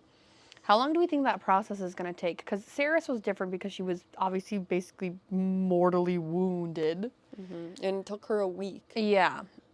So Would I you don't know. assume probably a week is what we're thinking? I was thinking a week, maybe Okay. 2. I don't know. Because that was just something I was thinking about. Now we is have 2 sleeping sibs. They were just sleeping two away. sleeping sibs, roomies. Yeah, but pals. She's feeling different. Yes, she obviously started, Taylena sent her away, because what's the point of her sitting at Hayden's bedside while he slumbers? This is just going back to how much I fucking love Archer. He is so freaking cute. And they're warming up the bath, and they're cleaning up, and he's freaking out when she gets in there. This was supposed to all be done. I'm so sorry, mistress. And like, oh, he's just so stinking sweet. And then when he starts yelling at the younger fire sprite for touching the bird ornament that Mom bought, Is this where our name comes together? that's what I'm thinking. I think his real name is inside of the bird, attached to the bird, something. What do you think? Yeah, same. Okay. I think it has a huge, like, And the fact that Archer made a comment that she didn't like when people touched it. yeah, something's going on there. Yeah. Yeah, it was her favorite or whatever. I think it's, or a book clue, Yeah, and the something. and the fact that he talks about how she usually didn't like trinkets like that, but she had to have this one when she was pregnant. Just thought it was very interesting. It obviously is something It's big. something important. And it pisses me off again because I understand she's dead tired. But come on. This lady came through her daughter's body to give you a freaking message and you haven't pursued anything. I know. Not like, Not looking for maybe this it's a fucking bird thing. book. She hasn't even tried. I know. Or thought about it. Or nothing. And then this giant clue comes and she's like, yeah, I'm just going to go get in the bath. Let me get in this hot I'd bath. be like, if someone's like, don't touch this thing, Be like, but it has to do with this giant riddle that could save the world, you're just like, I know. okay, I'll choose respecting someone else's stuff now. No! a dead lady that's commanding you somehow to look for a book said, you know what? I really like this bird and don't like when people touch it, but don't mind me. I'm going to go to sleep. This is again with the oblivious stuff. I know. I know. But also, in her defense, the baths sound really nice with the rocks.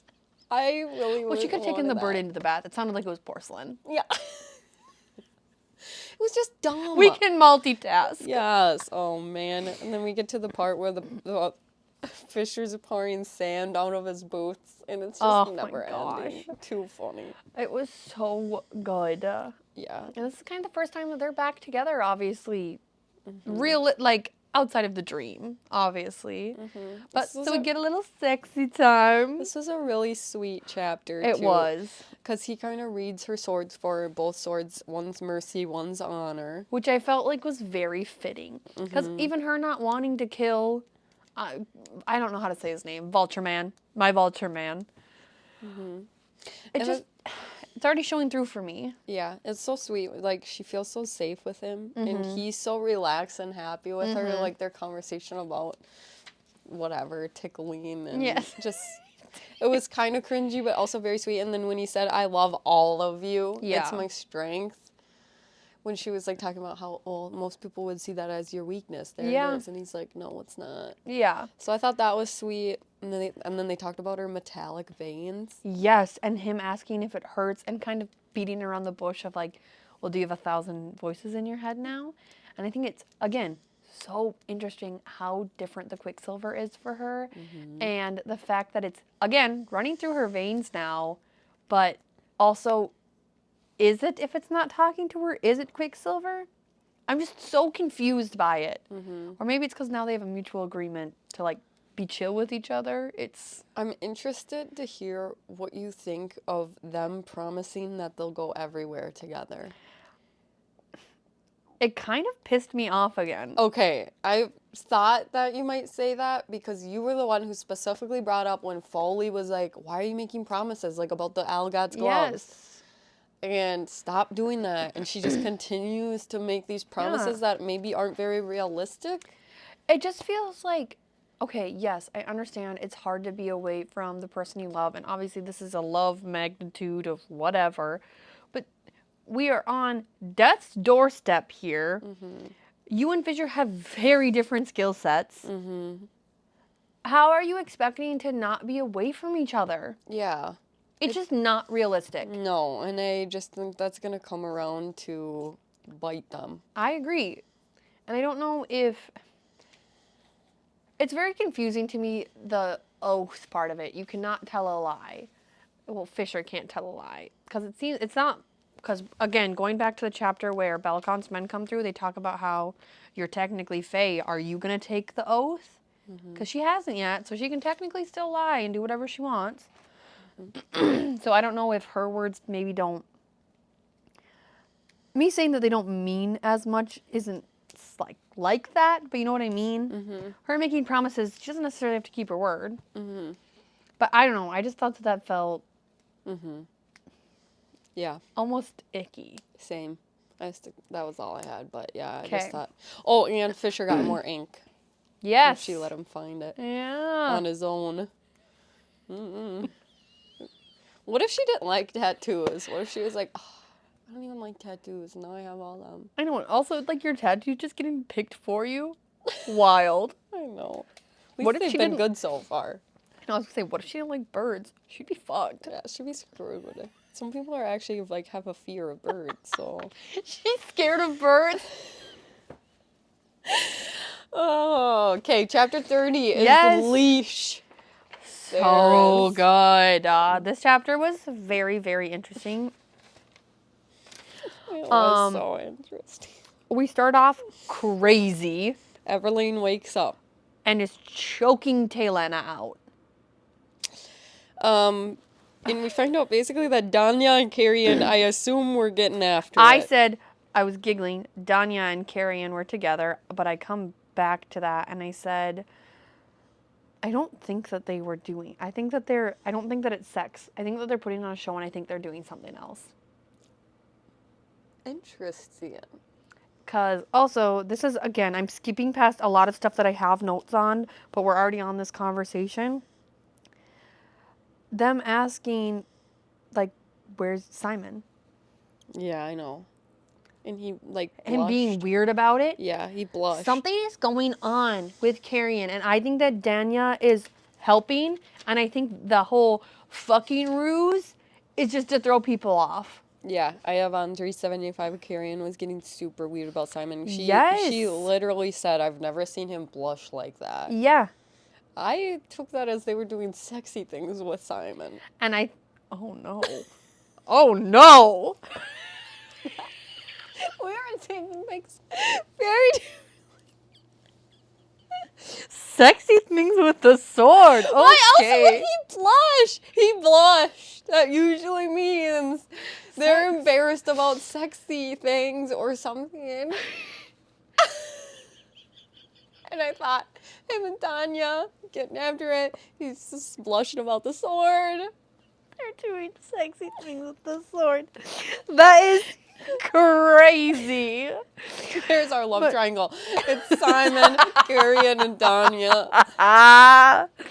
No. Okay, so back to your thing. I think that's probably way more pliable, and let's focus on that. Okay, let's go back to Lane. We're done with sexy sword talk. Yeah, I think that's a good point, though. It says a figure lurked in her pale green eyes, and then it talks. I know. Okay. Quick, maybe guess. Whatever plane she is on, I am wondering if Malcolm is there as well. Okay. And that's who is torturing her in the shadows. Okay. When Taylena talks about how she can't help her and she said that her soul is dressed in shadows, that made me feel freaky. I am really scared, and the fact that she's screaming out. I know, just like, sounds like someone's cornering her or whatever. And it says a dark hand hovering over my friend. She was not alone. Yes. And then a dread voice said, the gate is now open, it cannot be closed. That is how it sounded. I can confirm that. The gate. Do we think it has anything to do with the Ajun Gate? Okay, so again, I read the Ajun chapters at the end. I was not thinking that, but now I don't know what else it would be, and I don't know why they didn't panic about this and think automatically, oh my gosh, the Ajun Gate, let's send someone to go check. My other question is, so the gate was open when in the Ajun Gate chapters for like that 5-day festival when it stays open. Do we think they still do that? I would hope not. I mean, Jesus, did we not learn our lessons here, people? And then when... But is that what other gate would it be? Some weird portal to hell? That's kind of what I was thinking. The gate of, like, wherever her Lane's soul is. Okay. I think it's... But I immediately thought of the Ajun Gate. I mean, yeah. And they don't seem, again, to be like... Also, I don't know if this freaked you out, but why the fuck was the Quicksilver telling them to run? I don't know. That's scary. Yeah. But then my other thing was, so Taylena's mate was talking about how this magic is very old or very new. I feel like we always talk about how when things are unknown, it's always very old, very old, very old. The texts were lost. So I'm very curious about how a new magic or a new sort of, I guess, veil is created. So that's why part of me is thinking the gate is open. This is a gate that has never been opened. So what if it is creating a new magic that nobody knows about? Maybe. But I don't know what it'd be wild to me if they weren't talking about the Ajun Gate because it's such a big focus here. Mm-hmm. But I don't know. I thought that was a very curious sentence. Yeah, I don't know. So you think the dark figure lurking is Malcolm? It's just a guess. Or, okay. I would be interested too. I didn't pick up on the new Unless or old it's the thing. cloaked shadow It's guy the with cloaked Tal. guy. It's the cloaked guy. Yeah, I don't know. I'm very curious, but yeah, that's all we really find out about it. And then, did she die, or she just is? I think she just passes out again. She's back to passed out land. She's back to comatose. My next one, Isabel and Lorith, eyebrows. Oh yeah. Also, the fact baby. that he was just ready to bitch at Kingfisher, and Kingfisher turns around and goes, "Yeah, I'm good. I'll go get her." I don't want to hear it. Felt like a leash in talking about Tal and hers relationship. And then we're also kind of going back to like this love triangle thing, because of course Carrion is being Carrion. He's And asking all the right questions. Though. is. I'm like, thanks for doing the dirty work here, because us readers are getting nothing. Nothing. The fact that she can just tell where he is really interesting to me. She can feel his feelings. And also talking about how she's familiar with things that he's familiar with. Mm-hmm. It's almost like they're sharing a mind to me. It was weird the way they described it. I thought that was so interesting when she goes to open the door and she knew what it would be like, the sound, everything. Yes. And I liked how Carrion was also asking those questions, kind of like, so how does that work with the three of you? Like, yes. Is that weird? This seems odd. And then her saying it feels like a leash. What? Did that sound negative to you? It did sound negative to me. It felt like negative context to it, because if it was just a connection and it's something she wanted, I feel like she would describe it as almost like a sibling relationship. Like you grew up in the same house, you know the same things, you're familiar with all of these patterns because you've spent your entire life living in the same house, kind of thing. Mm-hmm. Whereas the leash makes it feel like Tal's dragging her around. Mm-hmm. You'd probably like to be on Tal's leash. Well, we know Everlane did. Oh my gosh. And then we jump to the Zelvana scene. Which I loved that we're getting all the Lord of Midnights. Yes. You know? Yes, we got yes. Elgat, we got the Hazrax, now we got her. And we already have Tal. So that's all 4. Those are the 4 remaining. Yeah, and when she said, sounds like your fucking daddy, Oh, I was like, catfight! Ooh! Shit's about to go down. So I listened to this chapter with my husband. He has no idea what's going on, does not read. And I was cackling at this, and he was so confused. He's like, why the fuck is your book talking about incest? Like, I'm scared. Well, you should be, Sam. You should be. Oh my gosh. And then I laughed so hard when her face just gets pissed and she's like, you bitch, or whatever. And then Carrion goes, what's wrong with your face? Because they talk about her being so beautiful, and then all of a sudden she just turns into a new person. Oh, it's so funny. He's just always there to help give us a giggle. And we find out what happens to the letters. Yes, yep, a glorified message runner. Oh, what a good slap in the face. She really did Zelvana dirty. And then when she read her to filth. She wouldn't let her, stand up. Yeah, and I'm very curious to see how it goes when she gives Foley these letters. I think that when he gets to read these, it's going to be very heartfelt and very eye-opening, and just, I'm really excited for that. Mm-hmm. Yeah, but little fucking bitch, Zelvana. Oh, eat a dick. And then when Tal comes out with a outrageously hard dick, I wrote down, not feeling like he's too bad anymore. Because a villain can't have that huge of a penis. Right? Well, I mean, he could. I don't know. I'm feeling going very back and forth here. And just his comment, if you're not going to come in and join the fun, can you please quiet down? Yeah, you're making me a bad host. Oh my goodness. And we just had this intense ass scene for him to come out with his slinging his dick around. Oh, good. It was good. It was really good and so awkward. I Because we have know. the ex, we have whatever she is, And then Carrion, who just wants to fuck anything that walks. and then so- Tal. Yep.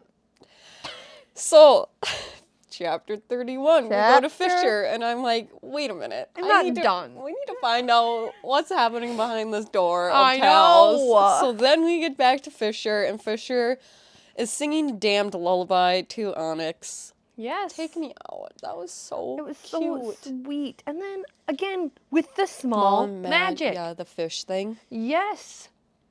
And why is he all of a sudden, so first book didn't use any small magic, but now we're using all of our wells.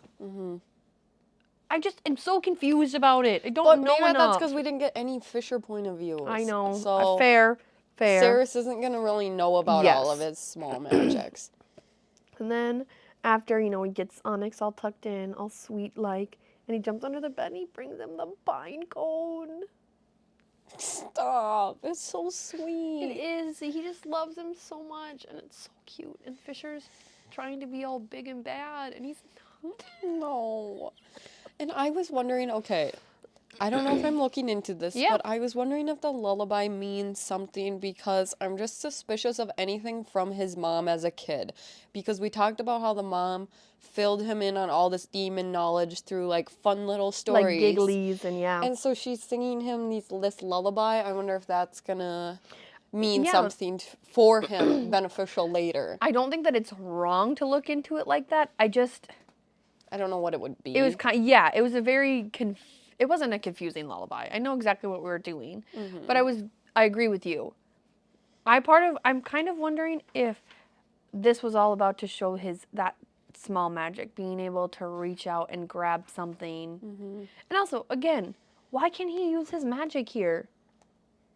They're not supposed to be able to use their magic across the darn. I don't And he know. makes a Maybe comment small about that. magic is fine.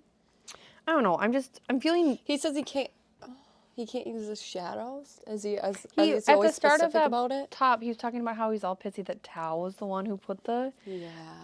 safeguards on her room and all of that kind of stuff, which is kind of the first time we see jealousy from him on Tao. I was thinking that too. But because he talks about how he can't use his magic. So I was just very curious about why he could grab that fish. Yeah, that's very true. I don't know. All right, well, we can move on. Guru came out of his shadows and liked Yes. him. And I thought that it was a very interesting that he said he made a rule to always follow cats, especially black ones. Which, as a superstitious person, that was Alarming. horrible for me. I thought that is very bad advice, but okay. But you do you. Please don't walk under a ladder. I know. So is there gonna be another cat? I don't know. I just thought that was really crazy. Also, it seems like Foley studies the stars. That seems like a big thing to me. The considering- orrery thing. The orrery. Yes. He made a big deal about how the planets were different. Yes. On 390, and he was talking about how his dad used to have one, and he said the number of planets were different. Yeah, and about how interested in it he was, and if he would have had more time, he would have just sat. And I also, again, we're Wonder- going back to the constellation stars. That book. Other realms, Yes. like the planets, things like that. Yes, and and- wonder if like either his dad knows something different, or what's Maybe going Foley on there. does? Yeah. I also didn't like that the cat merged with him. Yeah. That was weird, but this cat can do whatever. And I also didn't know if the cat merged with him because he can control shadows, or if the cat just can do that with anybody. I think the cat just liked him and was like, Hey! I want to hang. And Foley said he does that sometimes. Yeah, and I also again, I loved this chapter because we got so much more insight to Foley. And the fact that Fisher was like, this was never a man that I sat and laughed with, but we had so much in common. And again, Foley would have been so intertwined with Carrion. He would have been his secondhand man. So it's just really crazy to see where Foley could have been and where he's at right now. I was wondering, so if Carrion doesn't want the throne like Yeah. he says he does, and this is if Belicon dies, right? Yeah. If Belly's and Carrion's or doesn't want it, Yeah. then does Foley get that opportunity to rise to be a king? Because, okay, Belicon's only child is Everlane. Mm-hmm. Would Everlane technically be his heir then? Yeah, but she's like dressed in shadows right now. No, I'm more just trying to get an understanding of if Belicon dies, there's obviously a rightful path to, and that would be Carrion. But if Carrion doesn't want it, yeah, I don't know. To me, it seems like Foley would be runner-up, but I don't Interesting. know. Yeah, I don't know. And then they get to the Josh and fine print. Yes. Well, yeah. And I just also was very curious because we talk a lot about Foley being really upset and feeling like he's not worthy anymore in this chapter. And basically Fisher's like, you're coming back with us. And him being Oh, like, yeah, I'm he not the seemed same back man. to him. I'm not honorable. I'm not anything. And again, this is kind of going back to the Ajun Gates, which I don't know if this is where you feel like you wish you would have mentioned it. They talk about the other wolves that are mentioned in the Ajun Gate chapter. Oh, yeah, yep. And I literally said, where are they? Yeah, we haven't heard any talk of them. But to be fair, before this book, we didn't hear any talk of Foley. But if you think you were talking about Foley, they talk about the other ones too. But Foley was kind of dead. Are these people dead? Are they just running around doing whatever? Like, where are they? I don't know. And they just casually throw Because them are we in. missing 3 or 2? It would be Korix, Yes. Vosh, and I Yes. think there was one more. Okay, so like that seems crazy to me. If they're in this whole brother wolf pack thing, where are they? Because Ren's here, Lorith is here. I don't know. Maybe they became feeders. I don't know. And then when Foley starts crying and it's blood, that was really interesting to me. And also it was very upsetting. I just think about how he's been alone and sad in this library by himself. Mm-hmm. We also learned that they can eat animals. Mm-hmm. That this is an option, that they can survive off of animal blood. Mm-hmm. What did you think? I don't know. I liked getting a lot more information on him. I really like him. I like how they I feel like Fisher kind of extended of the olive branch with the whole Joshin thing as like a way to bring him back in, like give him a Yeah, job yep. almost, like help us out by doing this one little thing. And I liked that was his sort of olive branch. Yeah. And kind of showed him that, did you kill this person? No, did you kill like you Yeah. can do it, and yeah. I don't know. I thought Yeah. it was good. And I also thought that it was crazy that he doesn't think that he's worthy to go back here, but hasn't drank from a human since he literally turned. Mm-hmm. That is insane to me. Yeah. Yep. And I like finding, so the chapter is called Vapor and Smoke. I like Yeah. finding out why it's called that way. And when he said dreams are just vapor and smoke, they mean nothing unless you're willing to live them. Yeah. I don't know. It just was a really heartfelt chapter. It and was. I'm excited to, they kind of end on the talk of the demon secret. He's like, Yeah. well, tell me more. And I think they're on their way to relationship recovery. I agree. And I also thought that it was so curious that, like, they could hear the demon whispering. Mm-hmm. I didn't like it. I didn't either. like it. I didn't either. But yeah, I don't know, this chapter felt really real, and I also liked seeing Fisher being soft with someone again that's not Saris. Yeah. I feel like we've been seeing so much soft Fisher this book, and I really am liking it. It's squishy. It's Um, squishy. On the end of the chapter, it says, Yeah. the vampire looked down at his solar plexus. Do you know what a solar plexus is? It's their chest. Is it? Yeah, because Fisher was just- pointing at his heart. Oh.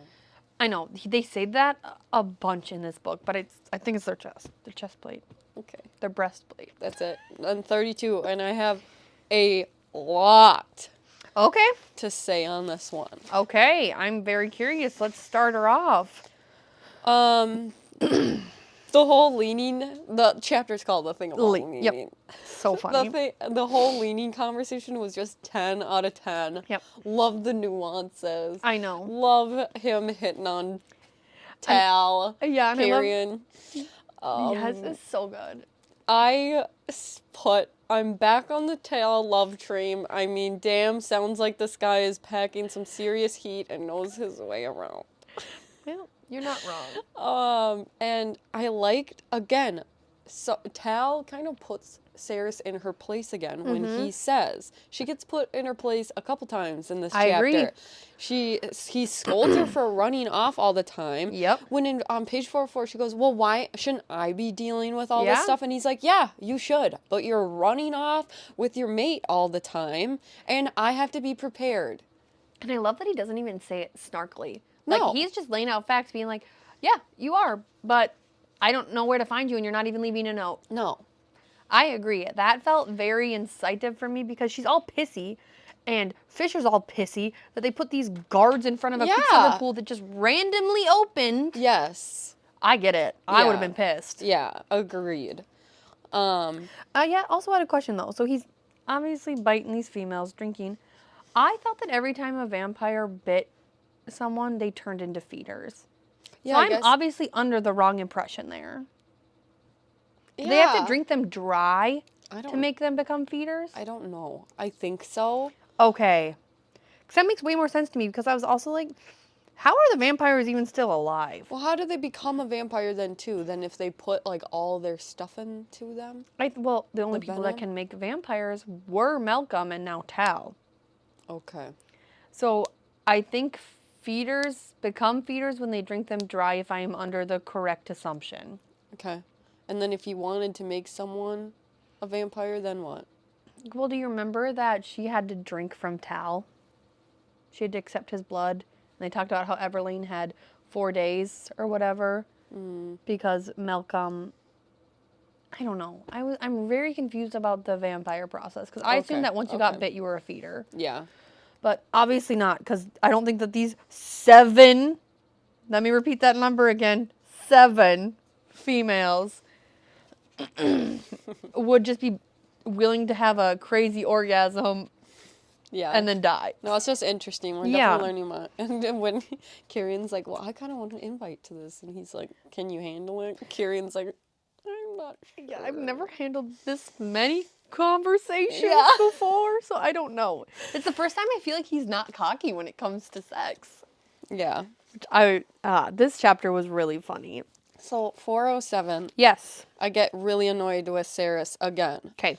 Because, one, when he's like, no, Tal said, you need to go to this ball. Yeah. And she's like, literally goes, my mouth fell open. Tal!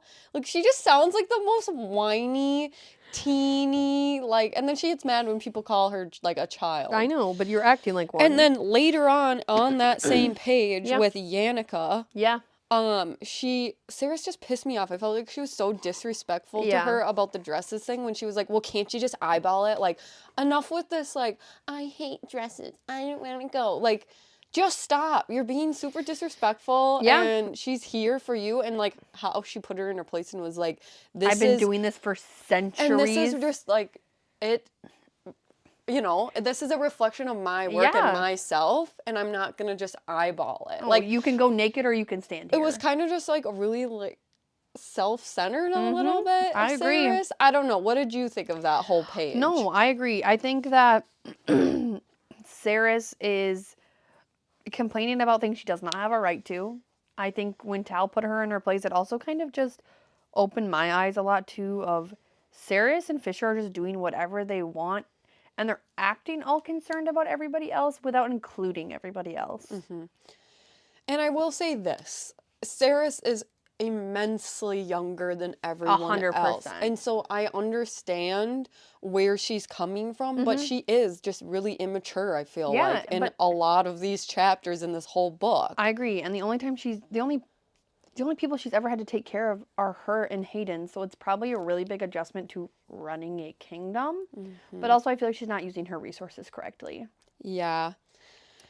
I feel like we also need to talk about the Null Blades.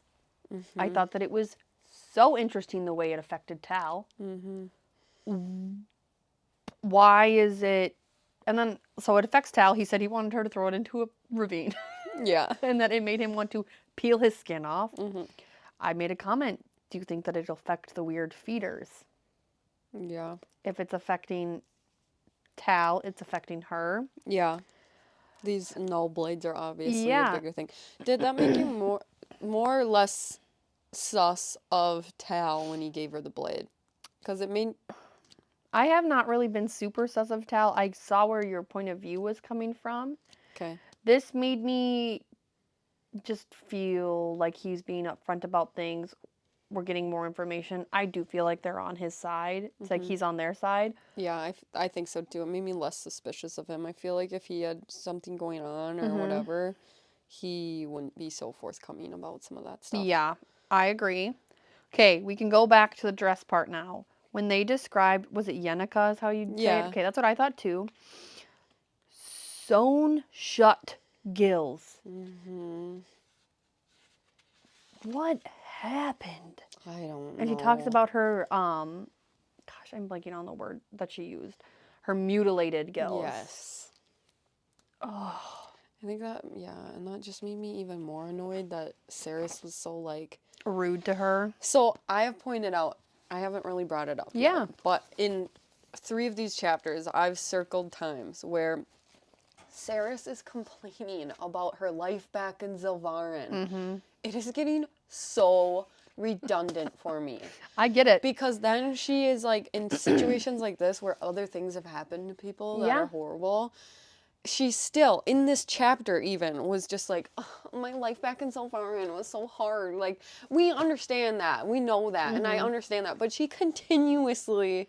Have you noticed that? I do. And sometimes I feel like she's using her life in Zilvarin to downplay people who have had hard lives in Avelia. Yeah. And it's not as hard because they're in Avelia. Yeah. Which doesn't feel fair to me because even just thinking about Yenica. So she said that she's been doing this seamstress work for how many freaking years? Mm-hmm. But obviously she was somewhere prior to that where someone did something horrible to her. Mm-hmm. Because I don't think that Tal would have done that. But that also means that she was serving Malcolm prior to Saris. Yeah. So I don't know. I'm right there with you that I feel like she's being really disrespectful and feels like she has the right to be. She brought it up for with no Foley. reason. Yes. She brought it up in the leash chapter twice. She Yep. just is constantly bringing it up, and I understand that, and I do feel for her. I'm not saying that her feelings aren't valid. It's just getting redundant at this point. I When agree. she treats other people like this in Yeah. different situations, then it starts to piss me off. And it's also weird to me that she's being, like, in a sense, disrespectful because I feel like she, again, in these chapters, she talks about how the guards look at them like they're trash in Zilvarin and all of this kind of stuff. So she understands what it's like to be the little person. So it's weird to me that she's being so rude, especially because when she talks to Archer and says, I want to be your friend. I want when he goes, we're not to be seen. And she goes, I want to see you. That felt really good to me. But then people come in and... Foley. Yes. Her. Tal. It just... I don't know. And maybe it's just because they're all in Amentreus. Yeah. But He's looking at them like lessers, and it's upsetting. Either way, and I'm not, and again, I love Saris. I do too. I just think she's very immature in these chapters. I agree. And with the overlooking things, it's starting to become frustrating. I'm right there with you. But I think that she needs to take a step back, and I'm really hoping that these conversations with Tal and Tal being so forthright will start to maybe click some perspective in for her. Yeah. And then kind of switching gears here. Yeah. So we get this really cool scene where the Stargazers... Yeah. Do you have anything else to say on the prep first before we jump to this part? I don't. Did I mislabel my chapters? Was that chapter 32 still, the Stargazers? Okay, I mislabeled, so these are still notes for Stargazers. Yes, go ahead. I was on the Stargazers. So Stargazers on page 412. So Yes. they kind of create this vortex. They're following her Yes. around. We get this. The scene was so cool. It was so cool. And then it unfolds and it becomes the little blue book. Yes, and I did make a note. Once the birds got brought again, she never looked at that bird that she put in her pocket, and I said, "What the fuck's up with the birds?" And then the bird's making a constellation. So cool. So cool. There's a lot here. And then, see, I said, I think you're right about the him not being Fisher. That's the note I made here. Okay. What made you think that in this part specifically? Do you remember? I think my thought process was because we weren't at the library in college. I feel like if it would have been at the library in college, it would have made sense because that book was hidden for a reason there, and Fisher is there all the time. So it would make sense to me that it was Fisher she was talking about. We're in a different place where this book has been hidden. There's so many different people here. Fisher was not my first, like, it just didn't feel like it was Fisher that we were talking about. And then did that change for you? Obviously. Yeah. But, yeah. Okay. So, 412. Yes. It says, "For you, God's blessed. Thank you for loving my boy." Had me in tears. So sad. It was interesting that the blood magic opened the book for her. Yes, and I was also very curious. So these birds were made centuries ago with a bit of magic. So did Fisher's mom do that? Did she make the birds and give that little piece of magic? If the birds made this book, because you know when they were talking about how the birds were made, and someone had to give a little piece of magic to make it so they can live and have a whole ecosystem, essentially. Like, Fisher's mom had to be the person who did that. For sure, yeah. It's just, again, it So just ties cool. into how amazing these birds are, too. Yeah. And more birds. More freaking birds. That's We a should whole have theme. known. That's a We whole should have known theme. that the birds were going to be the book. Yeah. I don't... Dumb. Do you think,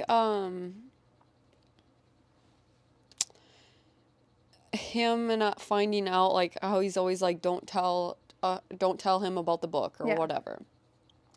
Do you think it's had something to do with if he did read what was in the book that he would interfere with the future out of protectiveness or something maybe? Or what do you think the reason is for not telling him? I really don't know if I had any thoughts into why he shouldn't know.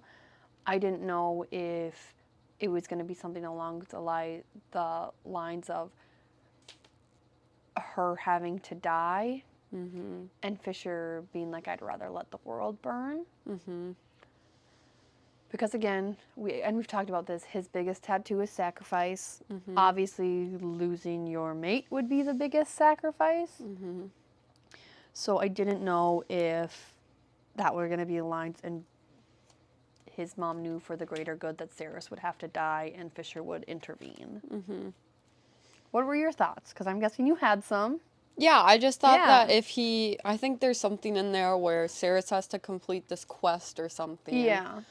And Has to do it alone. Or... if he finds out about it, he's going to try to intervene to save Okay. her life or something. Yeah. And the future's not going to play out like it should. If he knows. Okay. And I think that that's fair. So. And then the foiled silver butterfly stamped on there. I know. Going back to OSHA. So cute. It is. And then I just love how he just ends with him having complete faith in her. I know. So very, very curious about this book. I'm very happy that they found the book so I can stop being pissed at Saris for not pursuing it. And I was also kind of annoyed then, why did she come through Everlane's body to say, oh, find the book, if the book was just going to find her? I mean, she didn't even look for it. She literally never looked for it once. I know. When there were so many signs, too. So many. I think that obviously she had to come through to do that, because if this book would have just materialized, Saris would have been like,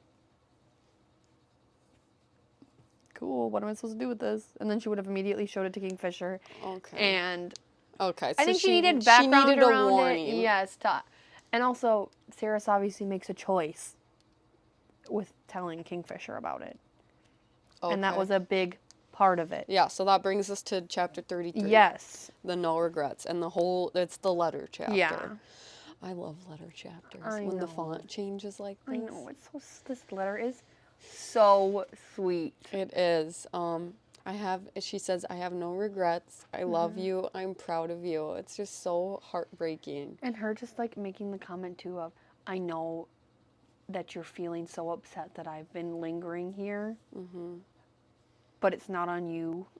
Oh, again, it's just, she's so amazing, and we barely know her. Everything we know about her was just complete and utter sacrifice for essentially her children. Yeah, and how she just has seen all of it. She knows how it's going to play out and goes, now give her back the book. And so she knew like that Sarah would love him enough to give him the opportunity to read it. Yes. And I also was very curious when she talks about there were two paths. I know. And if Saris would have chose not to tell him. Yeah, I know. Then what would have happened? I know. I said, are we going to get extra chapters on that? Yeah. We're freaking bonuses now. But yeah, it's so interesting and it's so cool. And I just love that she was an oracle and we're getting so much play from her in this book. A ton of information. Yeah.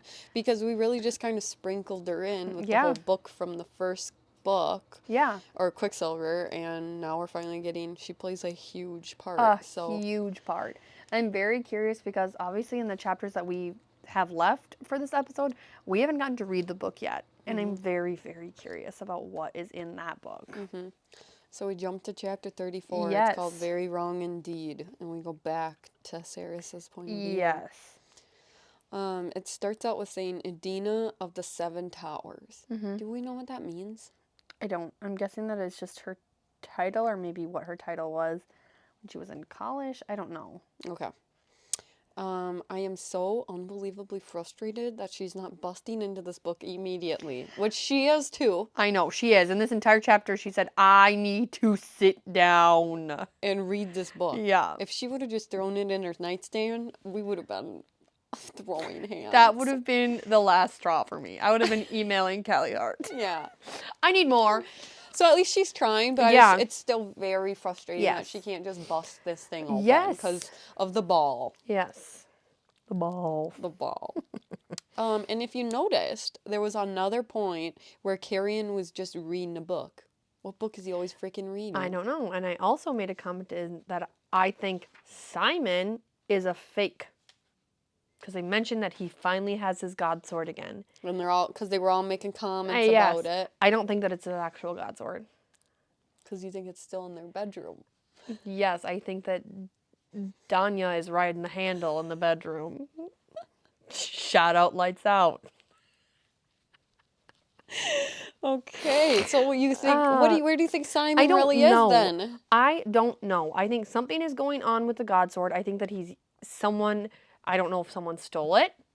I don't know if he's just being so sketchy. So And I thought that it cagey. was really weird that they pointed out that Yeah, like, yes, he's his got god sword. it. Yes. Interesting. Yeah, something was up there. Yeah, and he's always reading. Remember when he was reading in the beginning, and you're like, that just is a very uncaring. Oh yeah. When they thing. were at college. Yeah. And he was just like sitting there, basically like, "When's breakfast?" And he's just reading a book. Yeah. So Yeah. what's going on here? I don't know. He's being And weirdo. then we have Archer, Yes. and he says, and I quote, "She used to sit right there talking to a friend." I know, and I Right, think and which is right next to where Saris was yes, studying. I literally have that, and I have a little sad face with a tear. I think that she was talking to Saris, or having visions about Saris, which is so sweet. Because he made a comment and just said, Edina used to come in here all the time, even though she knew nothing about this stuff. Yeah, and I'm going back a little bit before that about the Null Blade. Why is it making everybody feel weird, even the Fae? And if that's the case, why can Belcon's soldiers hold it? I don't know.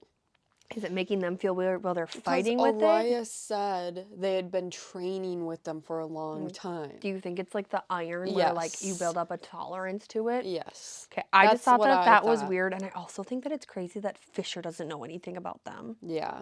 And how he kind of pretended like it wasn't a big deal. Yeah, but she said you could tell he was concerned. I don't know. The null blades are feeling freaky to me, and I'm very curious on where that's going. But I do have visiting with a friend. And then do you think the flowers mean something? I wouldn't be surprised. I thought that it was so sweet, and little fish are just like, I'm just picturing them like hopping in the snow. I'm gonna cry again. Okay, and then all hell breaks loose. Yes, and Archer. Archer starts screaming, "Mistress, mistress!" Oh God! I So- know. So One of the scary infected feeders jumps over the wall, and I was also really scared because it looked like Ren. I know, with the war braids and Yes, stuff. and he's wearing the leathers. Which, why did they? I don't know. I'm like, I where are don't know. they getting these I people? don't- Maybe it was from the war camp. And it might have been from when they attacked the Darn, but I was really scared because I'm like, are we gonna lose 2 characters here? Because I was so upset, guys. I was texting Liv and I said, no, no, I no. know. Oh my gosh, it was so bad. Ugh. Of Archer of all people, I I'm know, like, it's you just could so take literally anyone else except for Lorith and Archer, Please. and not Run either, or Carrion. Can I make you a shit list? Please, don't kill these guys. But this was such a scary scene. And then also talking about how she threw the null blade at it and it freaked out, but it still got like sucked into its It body. absorbed into it. It said, and Yes. it made it stronger. Yes, which is also confusing. But so he has Archer, he's starting to climb up the wall. Saris is running, trying to get to him. Yes, it's a Then- negative. It bites him and he starts spewing out. She called it lava. Yeah, because And- he's basically a rock that's Yeah. like full of molten stuff. Yeah, and then I was also really scared at this point too because Saris is obviously still trying to fight it off, and then Carrion's coming in and she's like, I don't know if I can survive the rot or get bitten by this feeder because I'm a vampire, but what happens if Carrion gets infected by this? So I was just having an abundance of freak out. At this point we had known it was not Ren, Yes, that was confirmed. so that got cleared up. But then they kill this feeder, it basically explodes once not Fisher. Why did I Archer. keep calling him Fisher? I don't know. When Archer's blood gets on him, it explodes. And then when they were talking about having to try and like carry him, and when they go to grab him and he starts freaking out because he doesn't want them to get burned. Yeah, and they just send it and Yes. don't care and never complain about it again. That's, yeah. I just. That chapter was very rough for me. I hate when innocent characters die. There's another series. I'm not going to ruin anything, but there's a series that. Another fire sprite. Yeah. You weren't going to ruin anything, and you went and ruined it. I didn't say what series it was. There's fire sprites in 8 million books. Okay, well, now one of them dies. Anyways, Ah! so on 428, it says they're talking about the feeder. Yeah. And it said once it was dying, it smelled like the very vapors of hell itself. Yes. And that's the second time they've mentioned a hell and a gate talk. Mm-hmm. So I'm assuming it's some hell demon of some sort. I would agree. And I'm thinking maybe it's hiding in Nevercross or whatever is controlling Oh, you're the going back to the map then too. Okay. So whatever is controlling the feeders is, I'm Yes. assuming, speaking through Everlane. Yep. Because, again, they talk about that. Mm-hmm. And so this kind of goes back to my other thing, too, is like, okay, if the gate's open, something's happening yeah. here, I think, in Nevercross. Yep. And then we have everything that he kind of was saying about, like, the flags and the Yep. Winter Palace, and then the ships. Mm-hmm. So I'm thinking something might happen in here. Okay. So if the Ajun Gate's open and Mm-hmm. letting in a bunch of hell demons or something over here, and the rot's heading that way. I got you, yeah. Because right now, the rot is here. And it's just like kind of going everywhere. Yeah. And they're in Kalish. Yes. So I don't know. I think the Wickerwood's gonna come into play. Yeah. I don't know. I'm very curious. This one, I also didn't like when they were describing the feeder, how it turned, and it's like entire top half. So I don't know. Obviously, what did you think about the whoever was speaking through Everlane? Yeah. Do you think that I has think it to makes do with? sense with the shadows and him having a dark hand over her. I agree that they're connected. So 35, chapter 35 is Brimstone. Yes, okay. And I said Brimstone. So Brimstone is what Archer's and the Fire Sprite's blood essentially is. Yes. So when it was spurting everywhere, it got on the feeder and it exploded it. And then they took the Brimstone that Archer had leaked and they put it on basically where all of the infection splattered and it died. At the start of this book, I said that Brimstone was going to be what killed the feeders. I said, did. Brimstone, called it! Yep. I guess I didn't expect that Brimstone was gonna be that. I thought it was gonna be another metal. Yeah, I did mention that I thought that it was because basically they talk about how Saris gets all excited. She's like, we figured it out. We know done how. deal. Yeah, Boom. easy. But then they talk about how Carrion had mentioned in the Forge in chapter 34 that the fire sprites were dying out. And then we come back to here to find out that the way that fire sprites are made is everybody in their family has to donate a little bit of this blood to create a new fire sprite. But it has to be a group thing because it's a really big sacrifice. And the only way that Archer is being saved is because they're donating Brimstone because they don't regenerate Brimstone. They can only give a teensy bit. Yeah, so we basically find out that the only way to kill off all the infection would be to kill all of the fire sprites. Yeah. So that brings me back to the dragon. That's why I think Yeah. they're gonna have to use the dragon. And this before, I was also thinking that because where else are they gonna get Brimstone? he was spraying Brimstone like nobody's fucking problem. Yeah. In the Ajun Gate chapters. So Yeah. I made a comment because one of Saris's runes is a Brimstone rune. Part of me was wondering, what if Saris is able to like make more Brimstone? Okay. Yeah, I didn't think of that. She's gonna have to master it somehow. So how's she even get her hands on? I some? don't know. That was the other thing, and I don't know if that's where the dragon comes into play. But the dragon is supposedly dead. So I don't agree. Maybe this is where other realms come in. There's other dragons in other realms. Maybe, yeah. I was just very curious about that. I didn't. Obviously, we're going to need more Brimstone somehow. I don't know how we're going to come across that, but that was just my first thing. She's obviously going to have to master it in order for her to close her runes. So my thought process was her making more of the Brimstone. Did you catch the Isabel part on 431? When they talk about her, she's been notably quiet since she arrived. Oh, and she had to go through those trials. Yeah. And it says the frozen waters to the east of the Balakir lands, which is never crossed. Yep. And all of that. And I was that also made me kind of reinforce my whole, That now the she's not ships thing is going to come into play. And she's not a novice anymore now. So I'm very curious too about like what trials the witches go through to become obviously more like moving up levels essentially. Yeah. So that was very curious to me. The end of this chapter was really sweet. Yes. And I really liked it. And we learned more about Fisher's dad. What did you make of the toe story? I think that it's weird. It made me think that that's also going to come back into play, that Fisher's dad's toe is just somewhere. It's just weird. It was kind of odd. I know. And talking about the feet and the love potion of it all, I thought that that was like really interesting. And it was really fun to see what Fisher knows about his dad. And we find out that it was all from Archer. I literally says like have Fisher basically saying that Archer is the only one that told him all about his dad. And that Fisher has been in service there for so long. Yeah.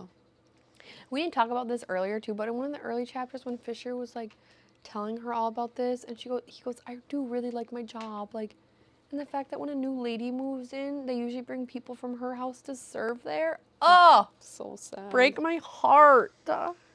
I liked on 438 too. They're kind of like having this peaceful moment up on the telling each other stories, and she said, or he says, "I will not rob you of your path by insisting that I carry you."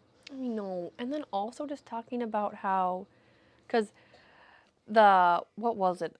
The thing that Fisher's dad was trying to make a deal with, when it was talking about it needed a shadow, and Fisher's dad tricked it. And then when Sarah says, "We'll all become your shadow," and he goes, "My showers are my greatest weapons." Yeah, At like the on end. my dad's Yeah. father's son.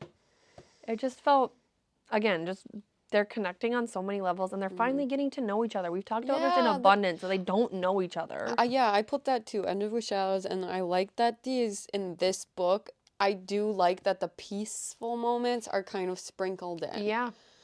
It's not too much. It's never like, oh, where is this coming from? Yeah. Like they really just have these quiet little Yeah. quick moments together, and I appreciate that. I do too, because in some of the books where it's like they instantly fall in love, and then there's like no backstory about really learning who their mate is, this just feels really real to me. And realistic in the sense of like, okay, they needed a minute. They got all this new information to just process that and get to the next steps. Yeah. So They're starting to feel like a real relationship to me now after these chapters. Learning about each other, learning about the cabin, learning about his mom, learning about his dad. Like, we're just starting to get more backstory of Fisher, because we have all of Saris's backstory. We know who she is as a person through and through. So I did really like this, and I'm so thankful that Archer is going to live. Yeah. No, me too. I told Liv that I was going to need a hot minute if he died. DNF for a short time. Boycott! So that's where we're ending. Yeah, so that kind of wraps her up. We have about 16 chapters left. Yeah. So do we want to, that's like 200 or so pages. What are we feeling? Do we want to finish it? Do we want to split it up? I feel like we should be able to get through it. I think that next episode might be our last episode on Brimstone. Might be wrapping her up. Yeah, so we're going to try to finish it. Yep. And go from there. But I think that once, you know how that last 100 pages of fantasy. Yeah, I don't think we're going to be able to stop. I don't either. So let's try to finish it. Yeah. I think it'll be good. And let's do our game. Yeah, let's do it up. Okay, I think I drew last time, so you drew. We need the bowl game. Yeah. All right. Pick a good one. I'm scared. Okay, top 3 MMCs. MMCs. Okay. Ooh, let me rack my brain here. In no particular order? Is it just like 3 of our How do you want to do it? favorites? I'm open. Do you want to do like a 1, 2, 3 ranking, or are we just keeping it equal? And obviously, if your top 3 are just, there's no competing. I honestly think Fisher is one of mine. Fisher is probably my number 1. Yeah. I don't feel like we have experienced an MMC like him before, where he's been selfless with her the entire time. He tried to make her hate him because he was crazy, and he knew that he could provide. He knew it wasn't true that he couldn't provide anything for her at the start of the book, and he's just continuously been so selfless with her. Fisher is probably my number 1, and I also think that he's probably the hottest. So. He's the tallest of like all the book boyfriends out there. I think he's like 7 feet or something. Yeah.